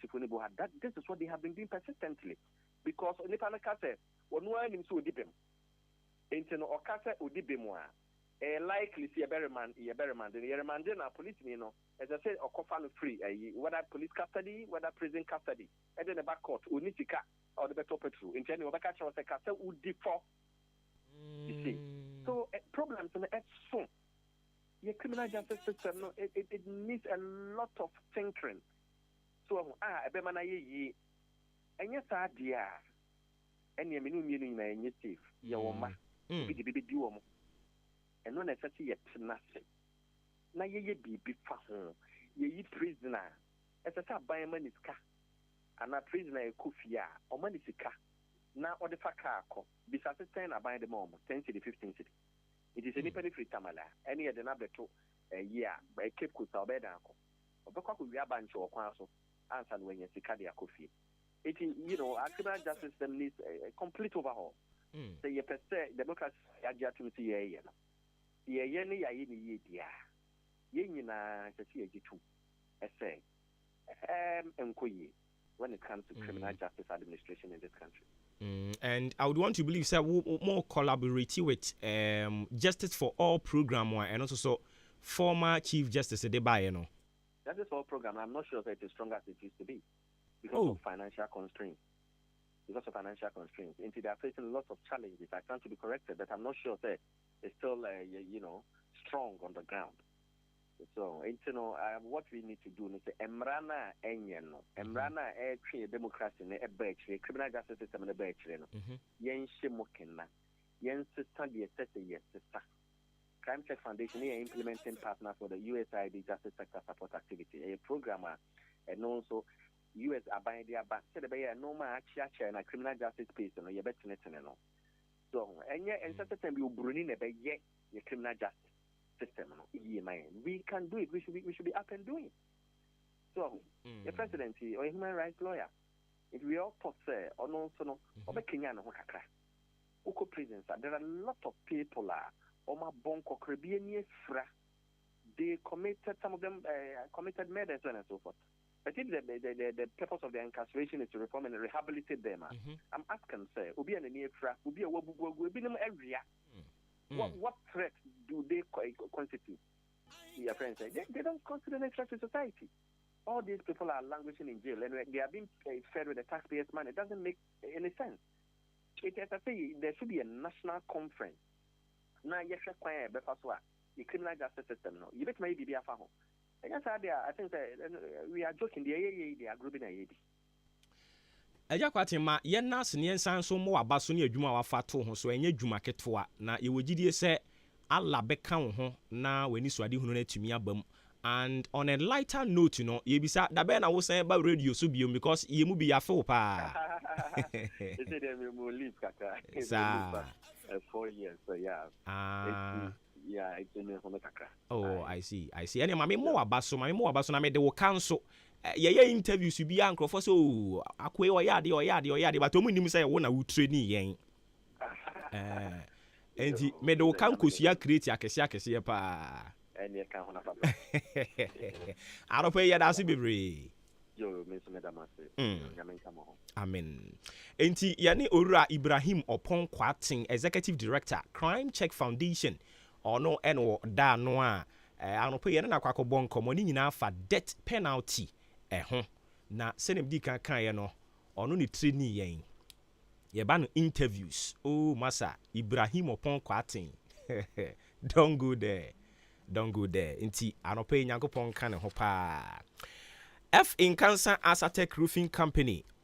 ena oseme ne woni nkomo na anope yi ye ba no eye long span roofing sheet product no a wa quadri mu pa. There was sanding seam self-lock IDT IBR 0.3 mm, ekopim 0.6 mm. Nina sizes. Standard roofing sheet 8 feet by 4. Aluminium, alusink, galvanized, colored rubber. Nina oba F in Cancer Asatec Roofing. On sabeka nina bi. Your signs so accessories, rage caps, rain gutters, yewo valley gutters and so ho side stream and sizes 14 ekopim 8 inches nails no ni nyina bi ewo yen ho no mo a wonsa ebeka odie kama pa nti ya no ahye ne nso e de amame ma mensan kwa ahoma no so biom na me ne owura Bright Buedi ono eye secretary edema Action for Justice asem kuro ya ho ye ne ono so enko twetwe enkomo opani wutime nkan kan fam suni ma chen bibi abako de nyame adom ye nso ye ho ye pa. And I would want to believe say when ni beje say wate so amampani sa fide waye krado oboa obi bia with the private member bill ebeko parliament say yenko abolish death penalty or support no woti yi e wo say wani je yo munya medase didika ma menchia na menchia watiefo nankopon shama wa akonya kase a wode ama Action for Justice na here adeno etie no death penalty yaka death penalty krana we be say any day that is punishment by execution na just say yekwaku bua obi kunfo ana edino kwa hangi baby na yeshutu na yekuno ni nyina ye boni bi awaye a esese ono so no yepia eno so ka ana saa punishment no eba na wo hwe Ghana Armed Forces Act no a na just ewu benya nka esese samra no ye bi eye djuma awo manimu nti emprempi no obohu se nkofo eka oh death penalty no kra no ewu nya death penalty no kra no ewu nya nunya se ye decide no fa na yeko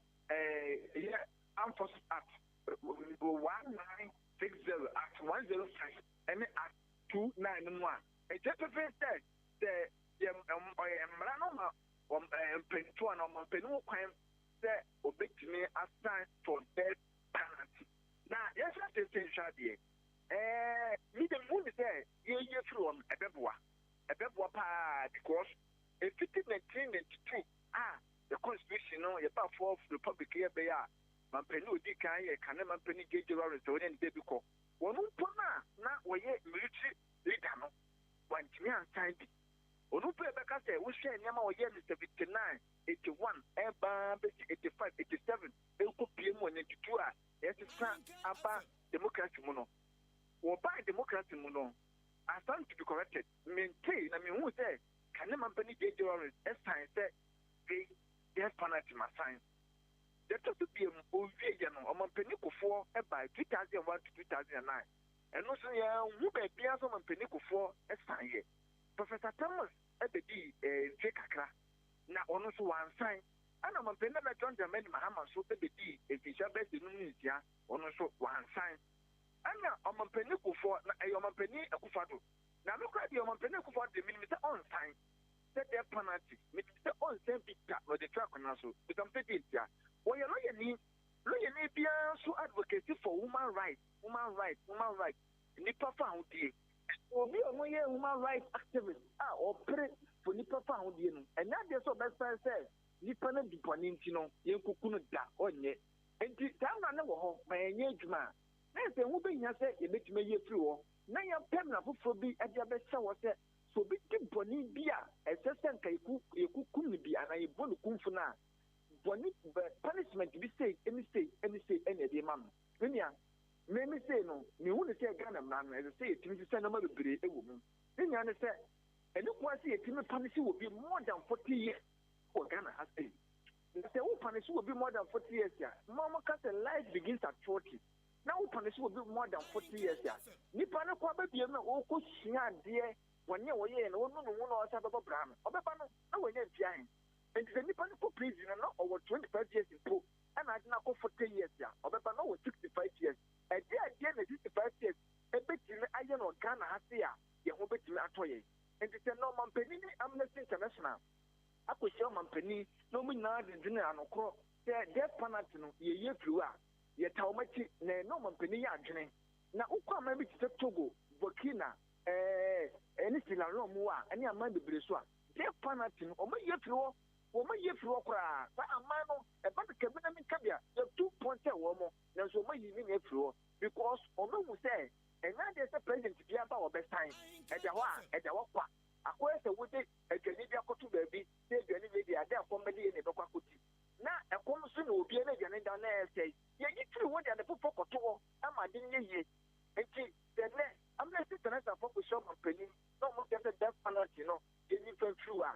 me ana accept for justice yɛn na ɔmo yɛ adi na ebom no ɔmo yɛ firi wɔn no ɔmo pɛbila bi ɛnfa mɛsɛ hɔ sɛdeɛ ɛbɛboa na wɔn na ɛbɛyɛ asotwe a ɛsɛ nke ekubo mu kumfo no yɛde bi bɛhyɛ hɔ a ɛbɛyɛ punishment deɛ ne mbom no ɛnyɛ punishment a ɛde wɔn bɛkɔ ɛpiase bebree na obi kɔtena ɛpiase ɔma no death sentence sɛ ɔnam ne nkɔ no nyinaa ɛsɛ deɛ wubu no kumfo ɛno sɛ yɛ wrong sɛ ɔmo obi sɛ death sentence is obi de 100 years in prison koraa na ana obewu a death sentence ɛyɛ wrong yɛma no years limit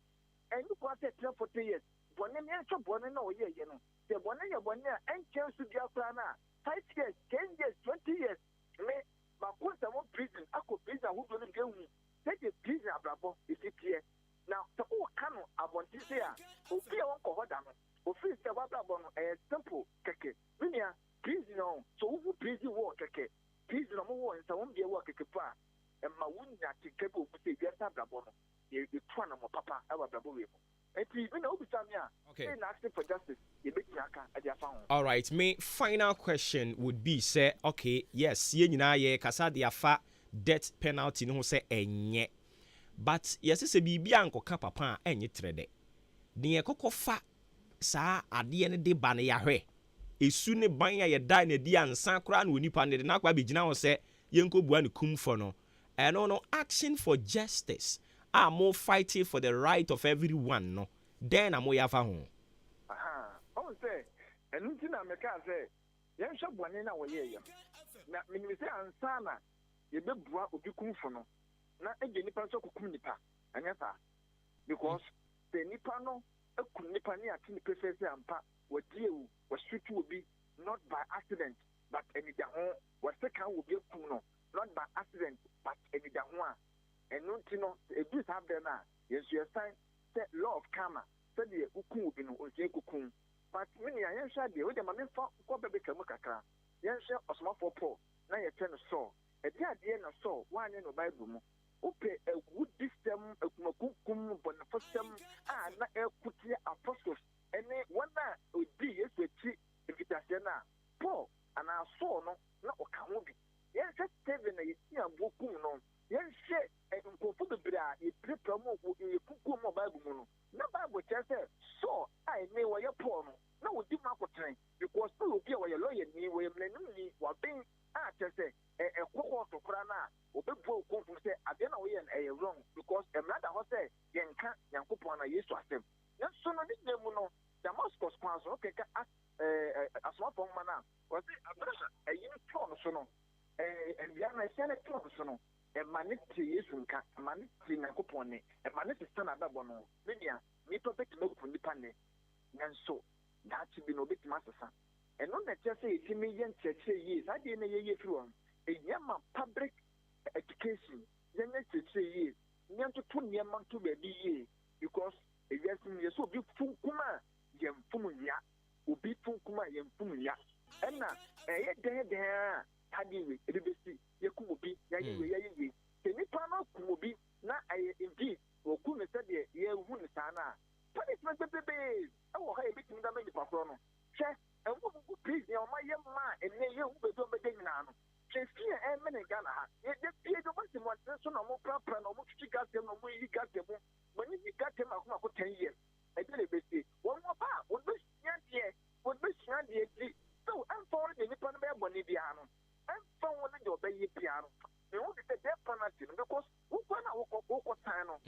president fɔ no ɔmo sɛ bio wɔnkɔ ɔnyɛ kristoni a wɔyɛ mɔdɛmini anaa wɔsom a wɔsom wɔnim sɛ ne som kora kyerɛ sɛ wokɔ san so yɛnwu obi nkɔ mfi ne nsɛm no ɛyɛ adeɛ ɛnhu wɔ wiase paa nti yɛntumi nyɛ no yɛnyi firi wɔ yɛmpɛ mmara foforɔ a ɛbɛ bɛsɛw a ɛbɛsisi obiara ɛbɛbɔ obiara na yɛayɛ nkyerɛkyerɛ aka sɛ death penalty no yɛyɛ firi wɔ na ɛsie no instead of sɛ nka ɛbɛma death penalty no sin ɛnyɛ de bɛma wo yɛnyɛ nkyerɛkyerɛ na obiara ntena ase ɛkɔba ne saa no a ɛbɛma ghanafoɔ yɛate aseɛ ɛwɔ yɛ melanim because mmara no nnipa kakraa bi nyɛ kan kakraa bi nyɛ te aseɛ ɛne kakraa bi ne tumi kyerɛkyerɛ mu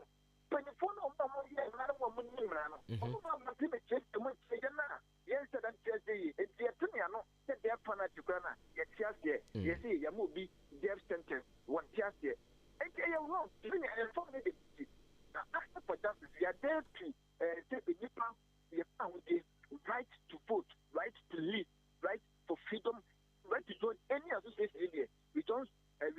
support death penalty. We rather calling on the government, as Amnesty International have called on the government to abolish death penalty. We also support Amnesty International, and we are hoping that by next year to next 2 years, that Armed Forces Act, okay. Yeah, but that's na ye see ha bibie ne ye besan ba wonchen biem yura buadi. Enti ye ne opening Bright Buadi ene kwotwetwe nkomo no Secretary Action for Justice Ghana and ye ne kobo nkomo na before ye be kɔ ne ho ne ye ne kwotwetwe nkomo ne yeguso e de aseda kwama efin cancer asate roofing ya buruburu bebre no aso ba bia ye duru nie ye China Turkey German metal doors ena ope wooden doors China plastic TNG ye oni nyina bi ewo yen ho no mo aba won sabe kan bi achemodan ye ne Kia station no ena edie ne mhwe ewudwa kese no akiri ho no mo a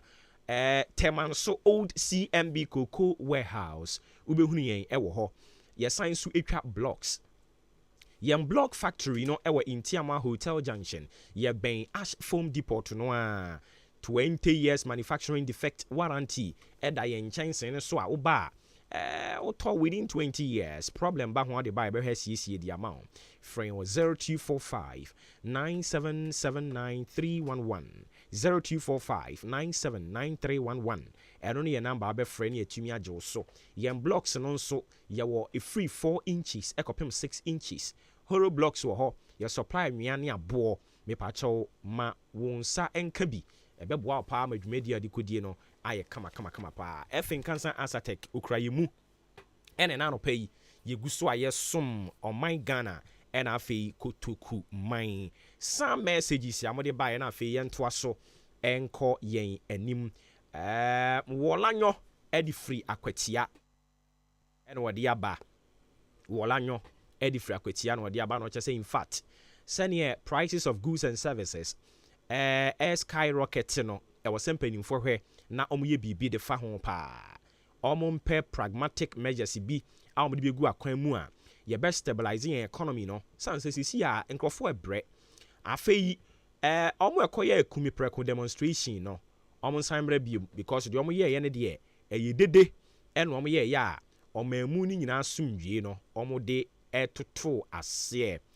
Komen Sapila 2 and so say happy belated birthday and confirm Mr. Ken Ofuriata or say more blessing afi or wishing solid economy sika impedide and what the so ewaha Master Red Kaswa or say aka Hawa Afa 2024 a reasonable Ghanaian I was say ubi biati asye say NDC for noise a omoye no ho ya tibida Ghana for kai pa Ghana for kai say NPP abreso ananado danko ekufuado eneti adwam se mampanyini no pandemic ebaye eye world pandemic ebaye no omampani kan say ahohihia ba enti ensuo momfa ne free enyina monkane a mubetua nanso animu ya de mede ma mu free ya enjoy we nu nyina obaako nso so na breso ono de pandemic bi amawu eno kra Ebola ni bi ama ha omo sheda fa ho ka ekokopa ache so omo sere omo nsa da metu bi mpete Ghana ha omo ye anye yi no omo sheda kwaje ne headquarters betna Ghana ha meanwhile Ebola no kra ni bi ni Ghana ha eno mo hwa hohihia ye ko mu dum so ene ne ekeka ho okokan omo sesa wo pe nkane ade a e wo se wutua sika bebre Ghana for ye kai we nu nyina na sebe economy ni na aye bibia wo ho e na amaye se de MPP aban enye papa na wo de toto ho pa de a MPP aban enye papa no eno ne NDC aban wo na ese ye papa Master Red o kan sem ano pay ne dia wo de ebaye eno no Hailey Selassie or say patriotic voices or the free go so ene baye enchiankoma honorable Alan Kojo chairman ting afei 3 teacher unions no nso ne amoye no enye eyenim gu asesem munyae sɛ mobɛko de ama good condition of service de ama mo ama teacherfoɔ no mo wɔ hɔ no mo na mo ko sɛ deɛn obi ya appoint no na mo nso so deɛ ɛnɛ bibia nhyɛ da nkɔ so yie wɔ mo ankasa mo hɔ ɛno mo abɛko akasa fa ho no asɛm fa mo ho ntɛntɛntɛntɛntɛntɛm mo hwɛ na mo nsan kɔ classrooms ɛnkɔ kyerɛ adeɛ Haile Selassie ne deɛ ɔde baayɛ ɛno no Bosheba Amisti ɛde free Goso Zango ɛna ɔde baayɛ ɔno nso yɛ patriotic voices fo ni bia ɔno deɛ wo bisa question wa ha o sɛ ɛyɛ no korɛ sɛ NDC ba ɔmo pɛ so ɔmo ba aban mu no okay ɔsɛ yɛ no korɛ pa sɛ NDC ba ɛba aban mu no ɔmo ba one district one factory ɔmo bɛ abolish ɔmo bɛ sɛ no ɛyɛ no korɛ ɛne nti Ghana fo mo mani na hɔ free senior high school ɔmo ba ɔmo bɛ gu no nti mo mani na hɔ ma ɛma Ghana ni bi adwene mu da sɛ wɔkɔdi line mu ɛdeɛ na asi sɛkyiri gyamase amantum pan na yɛse Ghana economy asɛi ɛne nti yɛde abufuo ne kɔm ne anibrɛ ɛkɔto aba de tia MPP aban ɛde aban party bɛn na aba NDC okay NDC de kwade nka nye problem ho na di omanimu ba kane mampani John Dramani Mahama ewurade nyankopɔn Ghana for mamo nye saa mfomso ne bi da MPP ɛyɛ party adwene Ghana for ho pa opani chia NPP flag bearer hope for COP Akwesi Mensa Duku retired Ashanti regional police commander chia na mame sanso ɛna Kwadwo Nsafoa Poku ono na oye NPP flag bearer hope for no yemua be ma Bosheba Amisti Goso Zango ne de ode baye eno no Sir John Bososo osi aka Kevo for Eastern Regional Chair wa listing yema bi 1 fuel osi ene osi kane no ne ye ton no 370 pesos ewo 2016 ene ye ton no 7 cedis per liter etre se aban no wote akonwa so sisi ya no wabon ne tie wu mienu dollar no so as at 2016 rather na ye 1 cedi to a dollar no ye 3 cedi 80 pesos NPP aban sabre no twe kira ka kekan sembebre no agu mframam ene obisa $1 to 1 cedi saying 14 cedis miensa yen ka ne yede as at 2016 na ejina 122 billion Ghana cedis MPP aban ba ye omampani Akufo Addo di animu omo atamu afiri 122 no e de aduru 402 billion Ghana cedis ubi so say de na omaya no de say 82 mutire ho inflation ene ejina 37 2016 ejina 15 unemployment rate no so 2016 ejina 6% ene ejina 17% ye kodi no eno ani oh there be na ono de oka kire Ghana for say nyankopon ya adom 2024 e wa ha ya yemfa bufuo ne anibre kom ento abanti omampani Akufo Addo aban yenua bema Sir John Bososo ne de ode baye eno no Munkaila Jonas enso adi ya ode free carry eno ode baye abrantie mete ne nka chepa o say mate senkrofo bebre no a criticize NDC for omo continent o say NDC for enko kamienti a womo eba economy no aye bre no ene de fine si ha no omo bo mo hwene asem be nkrani hwan ya na edu omanimu ba reta John Dramani Mahama ene oso o say ba biom abeje de en aka ne 4 years nti Ghana for nto abama no womra wo de Ghana for mo nkonkoye sa mistake no na nkofa yura John Mahama mra mo de mo nsa bi gumuti su amu besu no wan hwe ya munyo ogefo wo de mo ntena ho Enoch Tete Kwame GH Enoch Asama kese ne de ode abanie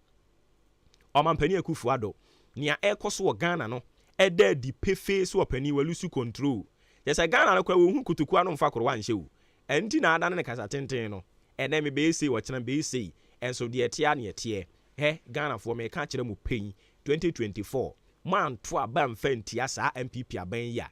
nyankopon kora mfa mo bone nkyemo opani chia Madi Gabriel Obatampa Shelley na osei ampem Honorable George Mensa Akpalu oye Eastern Regional Secretary Hope for Chiano efama me Enoch Asama kese ne de ode baye no opani 80 Kasoa ono so ne de ode baye o se Ghana na nam track ne so a kopem sɛ abedum a ebedum ya be free yen awore kum yen COVID-19 Ukraine and Russia wɔn do wɔn ntɔkwa bɛbɔ mu nkɛnte saa na nka Ghana nam kwantempɔn ne so na ɛno nso nkyerɛ sɛ yakwakofa kwambɔne so no ɔpani a wɔno edi anim COVID-19 bere mu wo hɔ a wɔbɛti fellow Ghanaians sese kura ne din na yɛgye adeɛ ne de afiri wɔno no nsɛm de akɔma hwan Kwame Basashe ade ɛyɛ lalai Ghana fo mo hwɛ no ma nyɛ sa mistake no ɔpani 80 kasoa ne de a ɔde ɛba yɛ no Haile Selassie makanya ma ɔdada wasan de ato afa ha Kwame Nyako ɔse blueprint ɛna yɛ tie friend de free Esikado Ketan so Angel Kabonu ɛne ne counterpart no ɔmo hunu challenges yɛ teacherfoɔ na mu ɛna ɔmo asɔde awiata so sɛ director general ɛna ɔmo bɛko atia no dabi we de anya kra ɔpani no ɔnsambre biom ɛyɛ na wakyea Dr. Akoto Afriye Ghana for wɔno ne yɛ next president 2025 ɛna Owura Charles Bisiu ɔyɛ incoming MP Esikado Ketan constituency ne deɛ ɔde baayɛ ɛno no Ampo for bright ɔso ɔde firi ɔdan kwanta na tie consistency any sustainability in life no ɔse ɛyɛ very key pa ɔpani ofori amanfo Nyankopɔn onhyiraw ɛne saa wonderful message a ɔde ma yɛn Crispo fufuo ne deɛ ɔde abanie ɔse me srɛ teacherfoɔ nkabo mu kuo ne sɛ wɔn nyai saa wɔn selfish interest no na wɔn nsan konko kyerɛ deɛ ntɛntɛntɛm kra ɛde ani we deɛ die ni ɛnyɛ ɛyɛ na wakyea lawyer Justin Frimpong Kodua JFK ɛne ɛta frɛ no kyea ne fama me Crispo deɛ ɔde free fufuo ba yɛ no Christopher de free kasoa ɔse the country a yɛ na mu sisi ya no ɛnneɛma ɛne da yie it is not in normal times ɛne nti mu yɛ nyinaa ne ɔmampani nya adwene ne support no bibia ɛbɛtɛne around ɛnkyɛ we nsusu ebetwam chia Mavis Hawa Kumsen ɛfama me Yawuza ɛde free soame ɛna ɔde aba na ɔno nso deɛ ɔkanie ɔse yɛn fundamental ɔse it is a fundamental right for ɛyɛ teacher unions no so bɛn back or strike action nanso so we deɛ ɛnyɛ sɛ yɛ kɔ strike adan a yɛ appoint director general bi na yɛntimi ne nyɛ adwuma nti yɛ kɔ strike yɛn kɔkyerɛ adeɛ ɛdeɛ bɛn koraa bɔnwono sɛm nie ɛnyɛ munyai saa Yaw Isaac ɔse good morning ahenka na fam ayiko mu bɔ adwuma Aaron Babako yɛda ase ɛnɛ deɛ watwerɛ ne simple kakra na ne ɔkyerɛ ne sɛ yɛto aba de ma competent citizens so mo represent yɛn ɛwɔ yɛn legislation hɔnom nanso kɔ hɔnom adeɛ ne yɛhunu yee oh my God awurade hunu yɛn mɔbɔ ɔkyerɛ nso tomorrow ɔse yɛsua adeɛ de firim yɛto aba ma obi amana kɔ parliament hɔ a yɛbɛto aba de ama ɔmo ɛbɛboa yɛn MC Yaw Preko o message no wa pa yɛda ase Adwoa Roberta nso ne deɛ nie ɔse yɛde Nyankopɔn ase ɔdɔ ɛne ahumɔborɔ a wɔde adom yɛn asedanka ne din na machiawo Eastern Morning Voice ɔse me manya 65 years o yo yate Adwoa Roberta ne deɛ ɔde baayɛ ɛno no ne yɛtwa to kra wɔ Facebook ha no mo ɛyɛ Steven Boache ɔno nso sɛ good morning dear host mede free wasa ekropon agricultural development no nyame adom te say ateki a very good shape ode toto kane no ho a free bra Dr. Wusu free Akoto ba yi enema nyina ekɔ yie pa Steven Boache ne de ɔno nso so ɛde ba na busua ne mekinkan yi nyina ɛyɛ de mode ba ye wɔ Facebook ma yɛmfa normal SMS ne nto aso na fe mi ma kwan ne bra mu bi we ɛsɛ good morning oboba this morning deɛ matumi kyɛ de ama CEO a wɔda National Chamber of Commerce no ano owura Mark Bedu Abuaje no wɔka na sɛmi ɔse in fact yɛn how pa no ɔpani no abɔso no na wɔde dadoa no abɔ baabi a wɔse yɛde bɔ ne submission no ɛyɛ superb egyina ne nan so na ɔhwɛ sɛ no wɔkasa no a we nya amanyɔsɛm koraa na ɔba bɛyɛyɛ ɔbɛkasa a ɛde ma Ghanafoɔ ɛne nti wɔbɛsrɛ mpanimfoɔ nsusu yɛ ahodoɔ a wɔde aba no momfa nyɛ adwuma na munyae saa esu ne ban bɔne muturu mudwo esuban no na entumi ɛmmoa ma Ghana ɛnkɔ n'anim ɔpani no Nyankopɔn nhyira ne paa yɛfrɛ me Ampo for bright ɔdan kwanta ɛna medi message yi efiri ɛba wei nso sɛ yɛfrɛ me Ado Gerson wamfa hwɛ ama o ɛno ane yɛfrɛ me Ado Gerson saa ɔse teacherfoɔ dabi utwi no a watwerɛ aba no ano ɔden ya asene ɛna ɔde firi aba twi no a watwerɛ aba no ano ɔden but megye di sɛ wɔn so wɔka wɔn strike no a o ka kyerɛ mo so omkonko kyerɛ ade omkonko ye adwuma yate all right enti dia mekinka ye nyina ye messages ya mo de baaye na yetimi enya botra kinka de ama mo no ma mehwɛ me am personal page ho nso dia mo de fa ho baaye na fe me ma kwan ne brem sese ya me personal page ho no eye de Kotoku Mayo ebi mo de fa ho omo de aba wo so ne yenko okay nti ehon so no mienu bi ma me mfam free ho na me ma kwan ne brem Van Brown okay Van Brown yate ono no kasa about sound nti e wo so mo check na ye hwese bibia de na kwan mu a na yenko yen anim. Fellow citizens, I ask you to be citizens. Citizens, not spectators. Citizens, not subjects. Responsible citizens, building your communities and our nation. Let us work until the work is done. Mami emfa enchia enkoma empanimfo yi. Omo adjoine Nyankopon nhira omo pa. Nti Miami senior owura Mr. Brew Nyankopon nhira wo boss. Chester Kwache Brown, Dennis Edu Jemfi, Victoria Na, Kobe Steven, Ayofro in making. Congratulations. Amankwa Grace, Ofei Abigail, Kelly Ofori,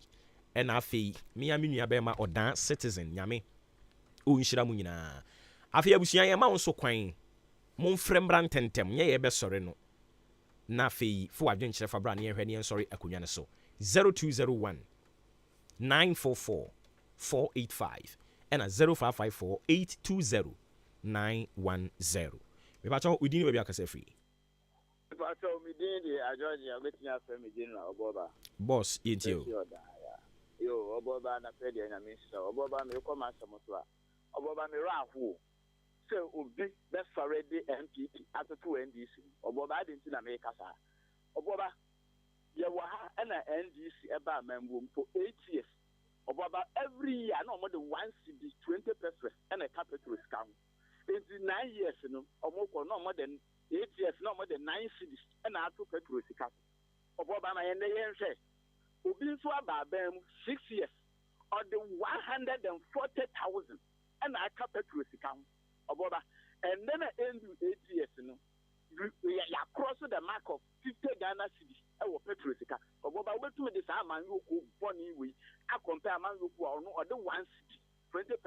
afini na e to petrol sika oboba identity na ye ho boni sa say ye to about boni we e ma Ghana ye ho kire ye sa no ma ko ina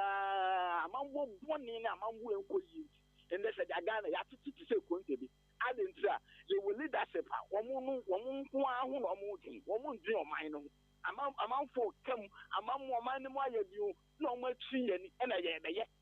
beye unhu say MPP ni bi ka yeah that say Georgia adana aba we amambo bone ya te me obi emra ma obi meto aso bi Georgia vim no wo soro dodo ya na wenya botre sene ya wo yire kan amambo bone no e ba cho di no be akase free oboba Nyankopon nhira wade nyina bedman atomoda bedman yentio yo oboba ana president me rawo ye rabi oboba na de me rawo ade it is MPP popa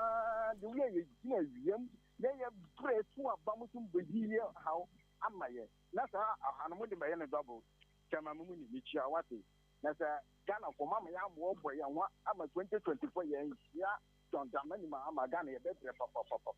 ike petrol kwa na je ufu ka kwa na ayedin hey boy yeah enti me pa cho nsu betumi aba mu bi na afi wo de wadwen kyerɛ no e de aba Ghana fo gu so kasa Ghana fo egu so de o madwen kyerɛ de ba dwumadi a yedi ye no afi ne yaduru so me pa cho nsu di ni ba akasa free. Hello. Yes sir, we didn't be akasa free. Opapa, good morning. Yes sir. Yeah. Hey. Amambo e koso of my way. Me pa cho udi any baby akasa free wadaroma. Oh, me din the original gaze one. Me prefer ayerebi. Me pa cho yentio. Amambo e koso no. Oh, no kwani nyani enu. Arowa kamia after a man will say yes, and Mujana, MPP, a man will never try and no try. Man will say that Omankasa and Muja. Because 2017, let's say your IMF now, let's say so many manage Ghana Mayo. You be free, no, Missy David, Omissar renew Aqua 2019. Let's say so one manage my. Yes, from 2019. I express yes, after MP Mamon Bebu, a man, I will say, Omuna Yap, a mom. Shetana, a Mamono Kotuka. After Omissa for IMF view.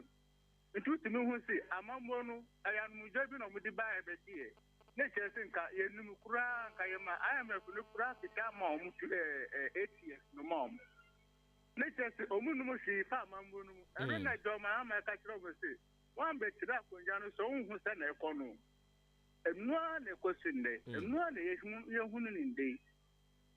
Yate, yada say, mo obi and twaso ebi medasi bibri so wati asiesa. Me ba choba no abobo odie no so ntententntem na omo igina pro na chini nso atumi aba. Yen Vodafone no 0201 944485 and MTN 0554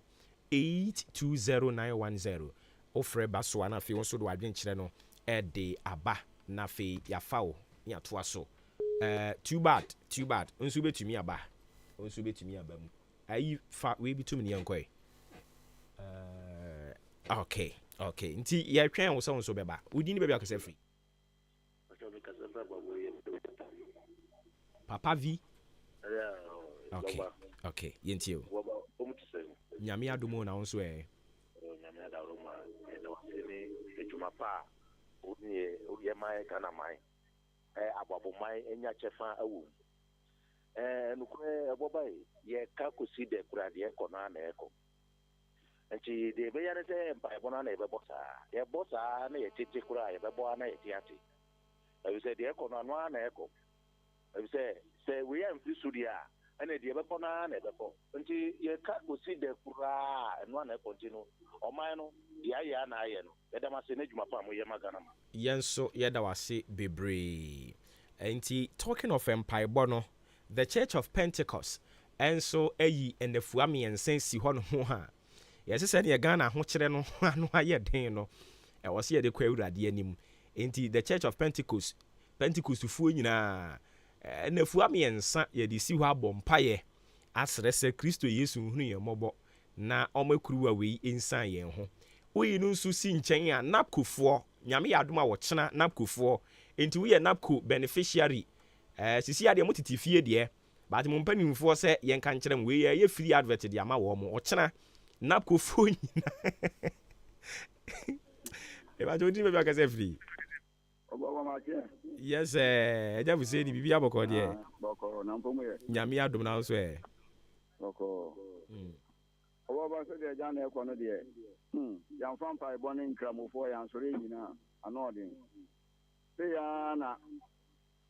president for amampani for bi nya awom from 60 to 70 se ya na mo start Ghana katra na Ghana but the pansam we pansam aneja yankopon yi brothers ma yen obeje yen kwa kakra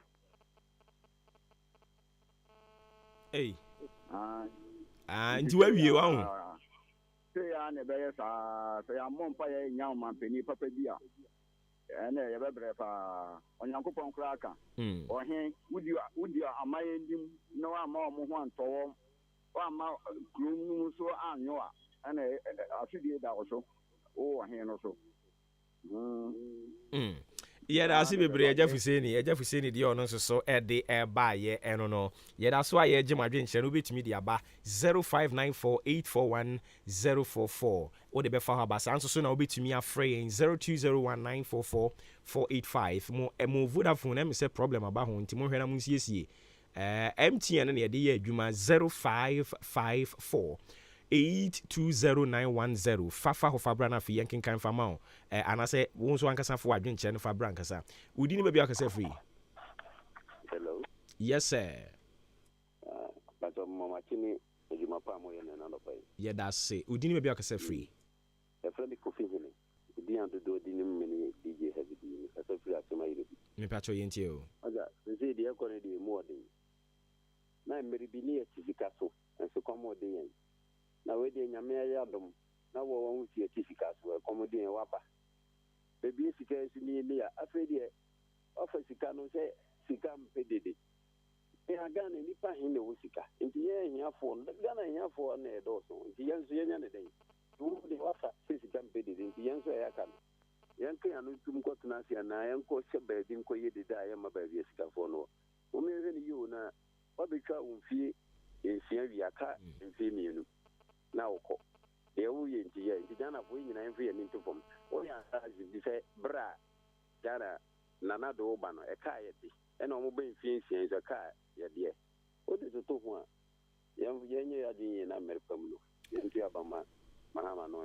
Yate yenso yeda se bebre ya cheche ayire bifo nyina se awuku edi free asuboy ene ode aba ono so kasa about echichafo enkabumuku no ma madwen so meko strike no eho be ba che odin bebe akose free oba nwani wanji anwa mejiri se what try Vodafone e ma on ma ofre ko akoba we pete hu ha nti technicians ne be ye ho adwuma why yo yenti we oba anwa nyame ase so ma de achen na nankopon de won shade a yem bi se ndie enti ase cause una umi hu de koso pa o memu cause yen e bia me nkuti enkran nkuti tema nkuti mo hwa na miti so ndi e do waspa nyame shira anu ko ba sam so se ne papa bi kan no wo ye den o mo di o mo sia no mo sie bibie no abaka ba so ma dwen o mo so o mo bo yim fitan duku ti o de ye mo pai ni Nyankopon ma yen kwatintin e bi mi no akan aka he o ye mpa mo no mo nko ya te na ndi su de mo ma ndi su de mo ma party from la ya ti o kada de pon ami ni fa gbara de ami to abo I'm going to be kunipa ya da se bebre Efia bim say oh mayor good morning you na dey my late fache me efia bim ba bia wo bia nyame kan ho wate o birthday ne yente ho hwe yo birthday na udi ya ne yante ho hwe same bo achi asama kese makan dada wasan de ahia me wa ha ya asem o free yakoto na say ya do so dodo wa ha o paris hum ono so kasa about teacher for no ho nsem no a owie no wo chia mpanimfo yi Eastern Regional Communications Director Edma NPP Ora Evans or say Yaboa or so much friend cho boy or so watch ya won na pay or parade or the free suhum e ba no o do opare nko wan fan free suhum wan ka be me nwanwa pa because suhum for the opare no motato mo pesa din no pa mini mo opare fo bi o mo nyina ho na mo fidie yankwai ya na wo su bi free ho ana asesen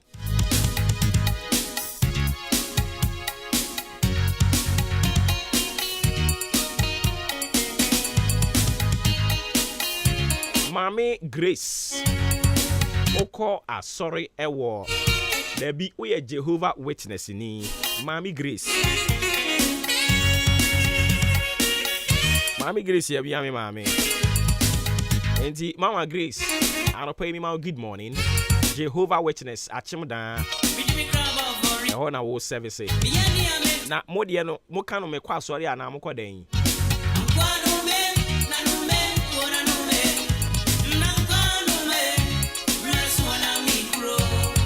ana omode ne ye konhia mu ana nsempaka ensepaka ne ye se omurewura fiafie mu no na mumu nhia mu no moka ne sen me kan ye obi aka ne da au saba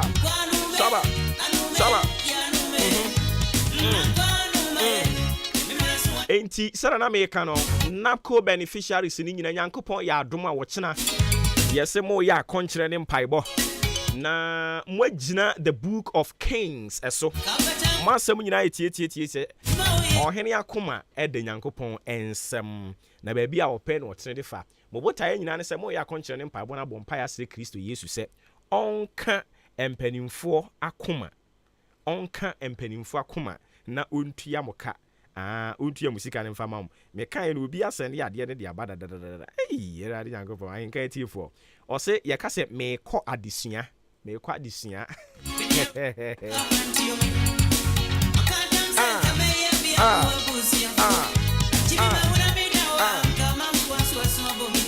enti Mami Grace we Jehovah Witness ni me ma good morning yango ponka ho pa yam fast dan confirm wa wutie yen wa wo test message wa wo nso ofre e de ba ye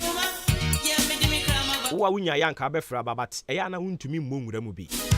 enipa ya no muntumi mfre ne dose chen mo efre no nyankopon hira mu nyina won kam home akoma so ade onye mfama mo ma me fast dan bi nkomo odi ankan kwa me yebo wa adwempa hene kofi mensa ka obike kwa me asante ni belly man ofre me obo ba ofori amanfo me pa chawo dia ekoyi o we number na wa frɛ yen na watwe yadwen asiso aboyaba so ohun ne ankoyi nso betwe yadwen asiso na wate ase ma me se enipa na efom enipa na ede eche sorry as ye wanted that section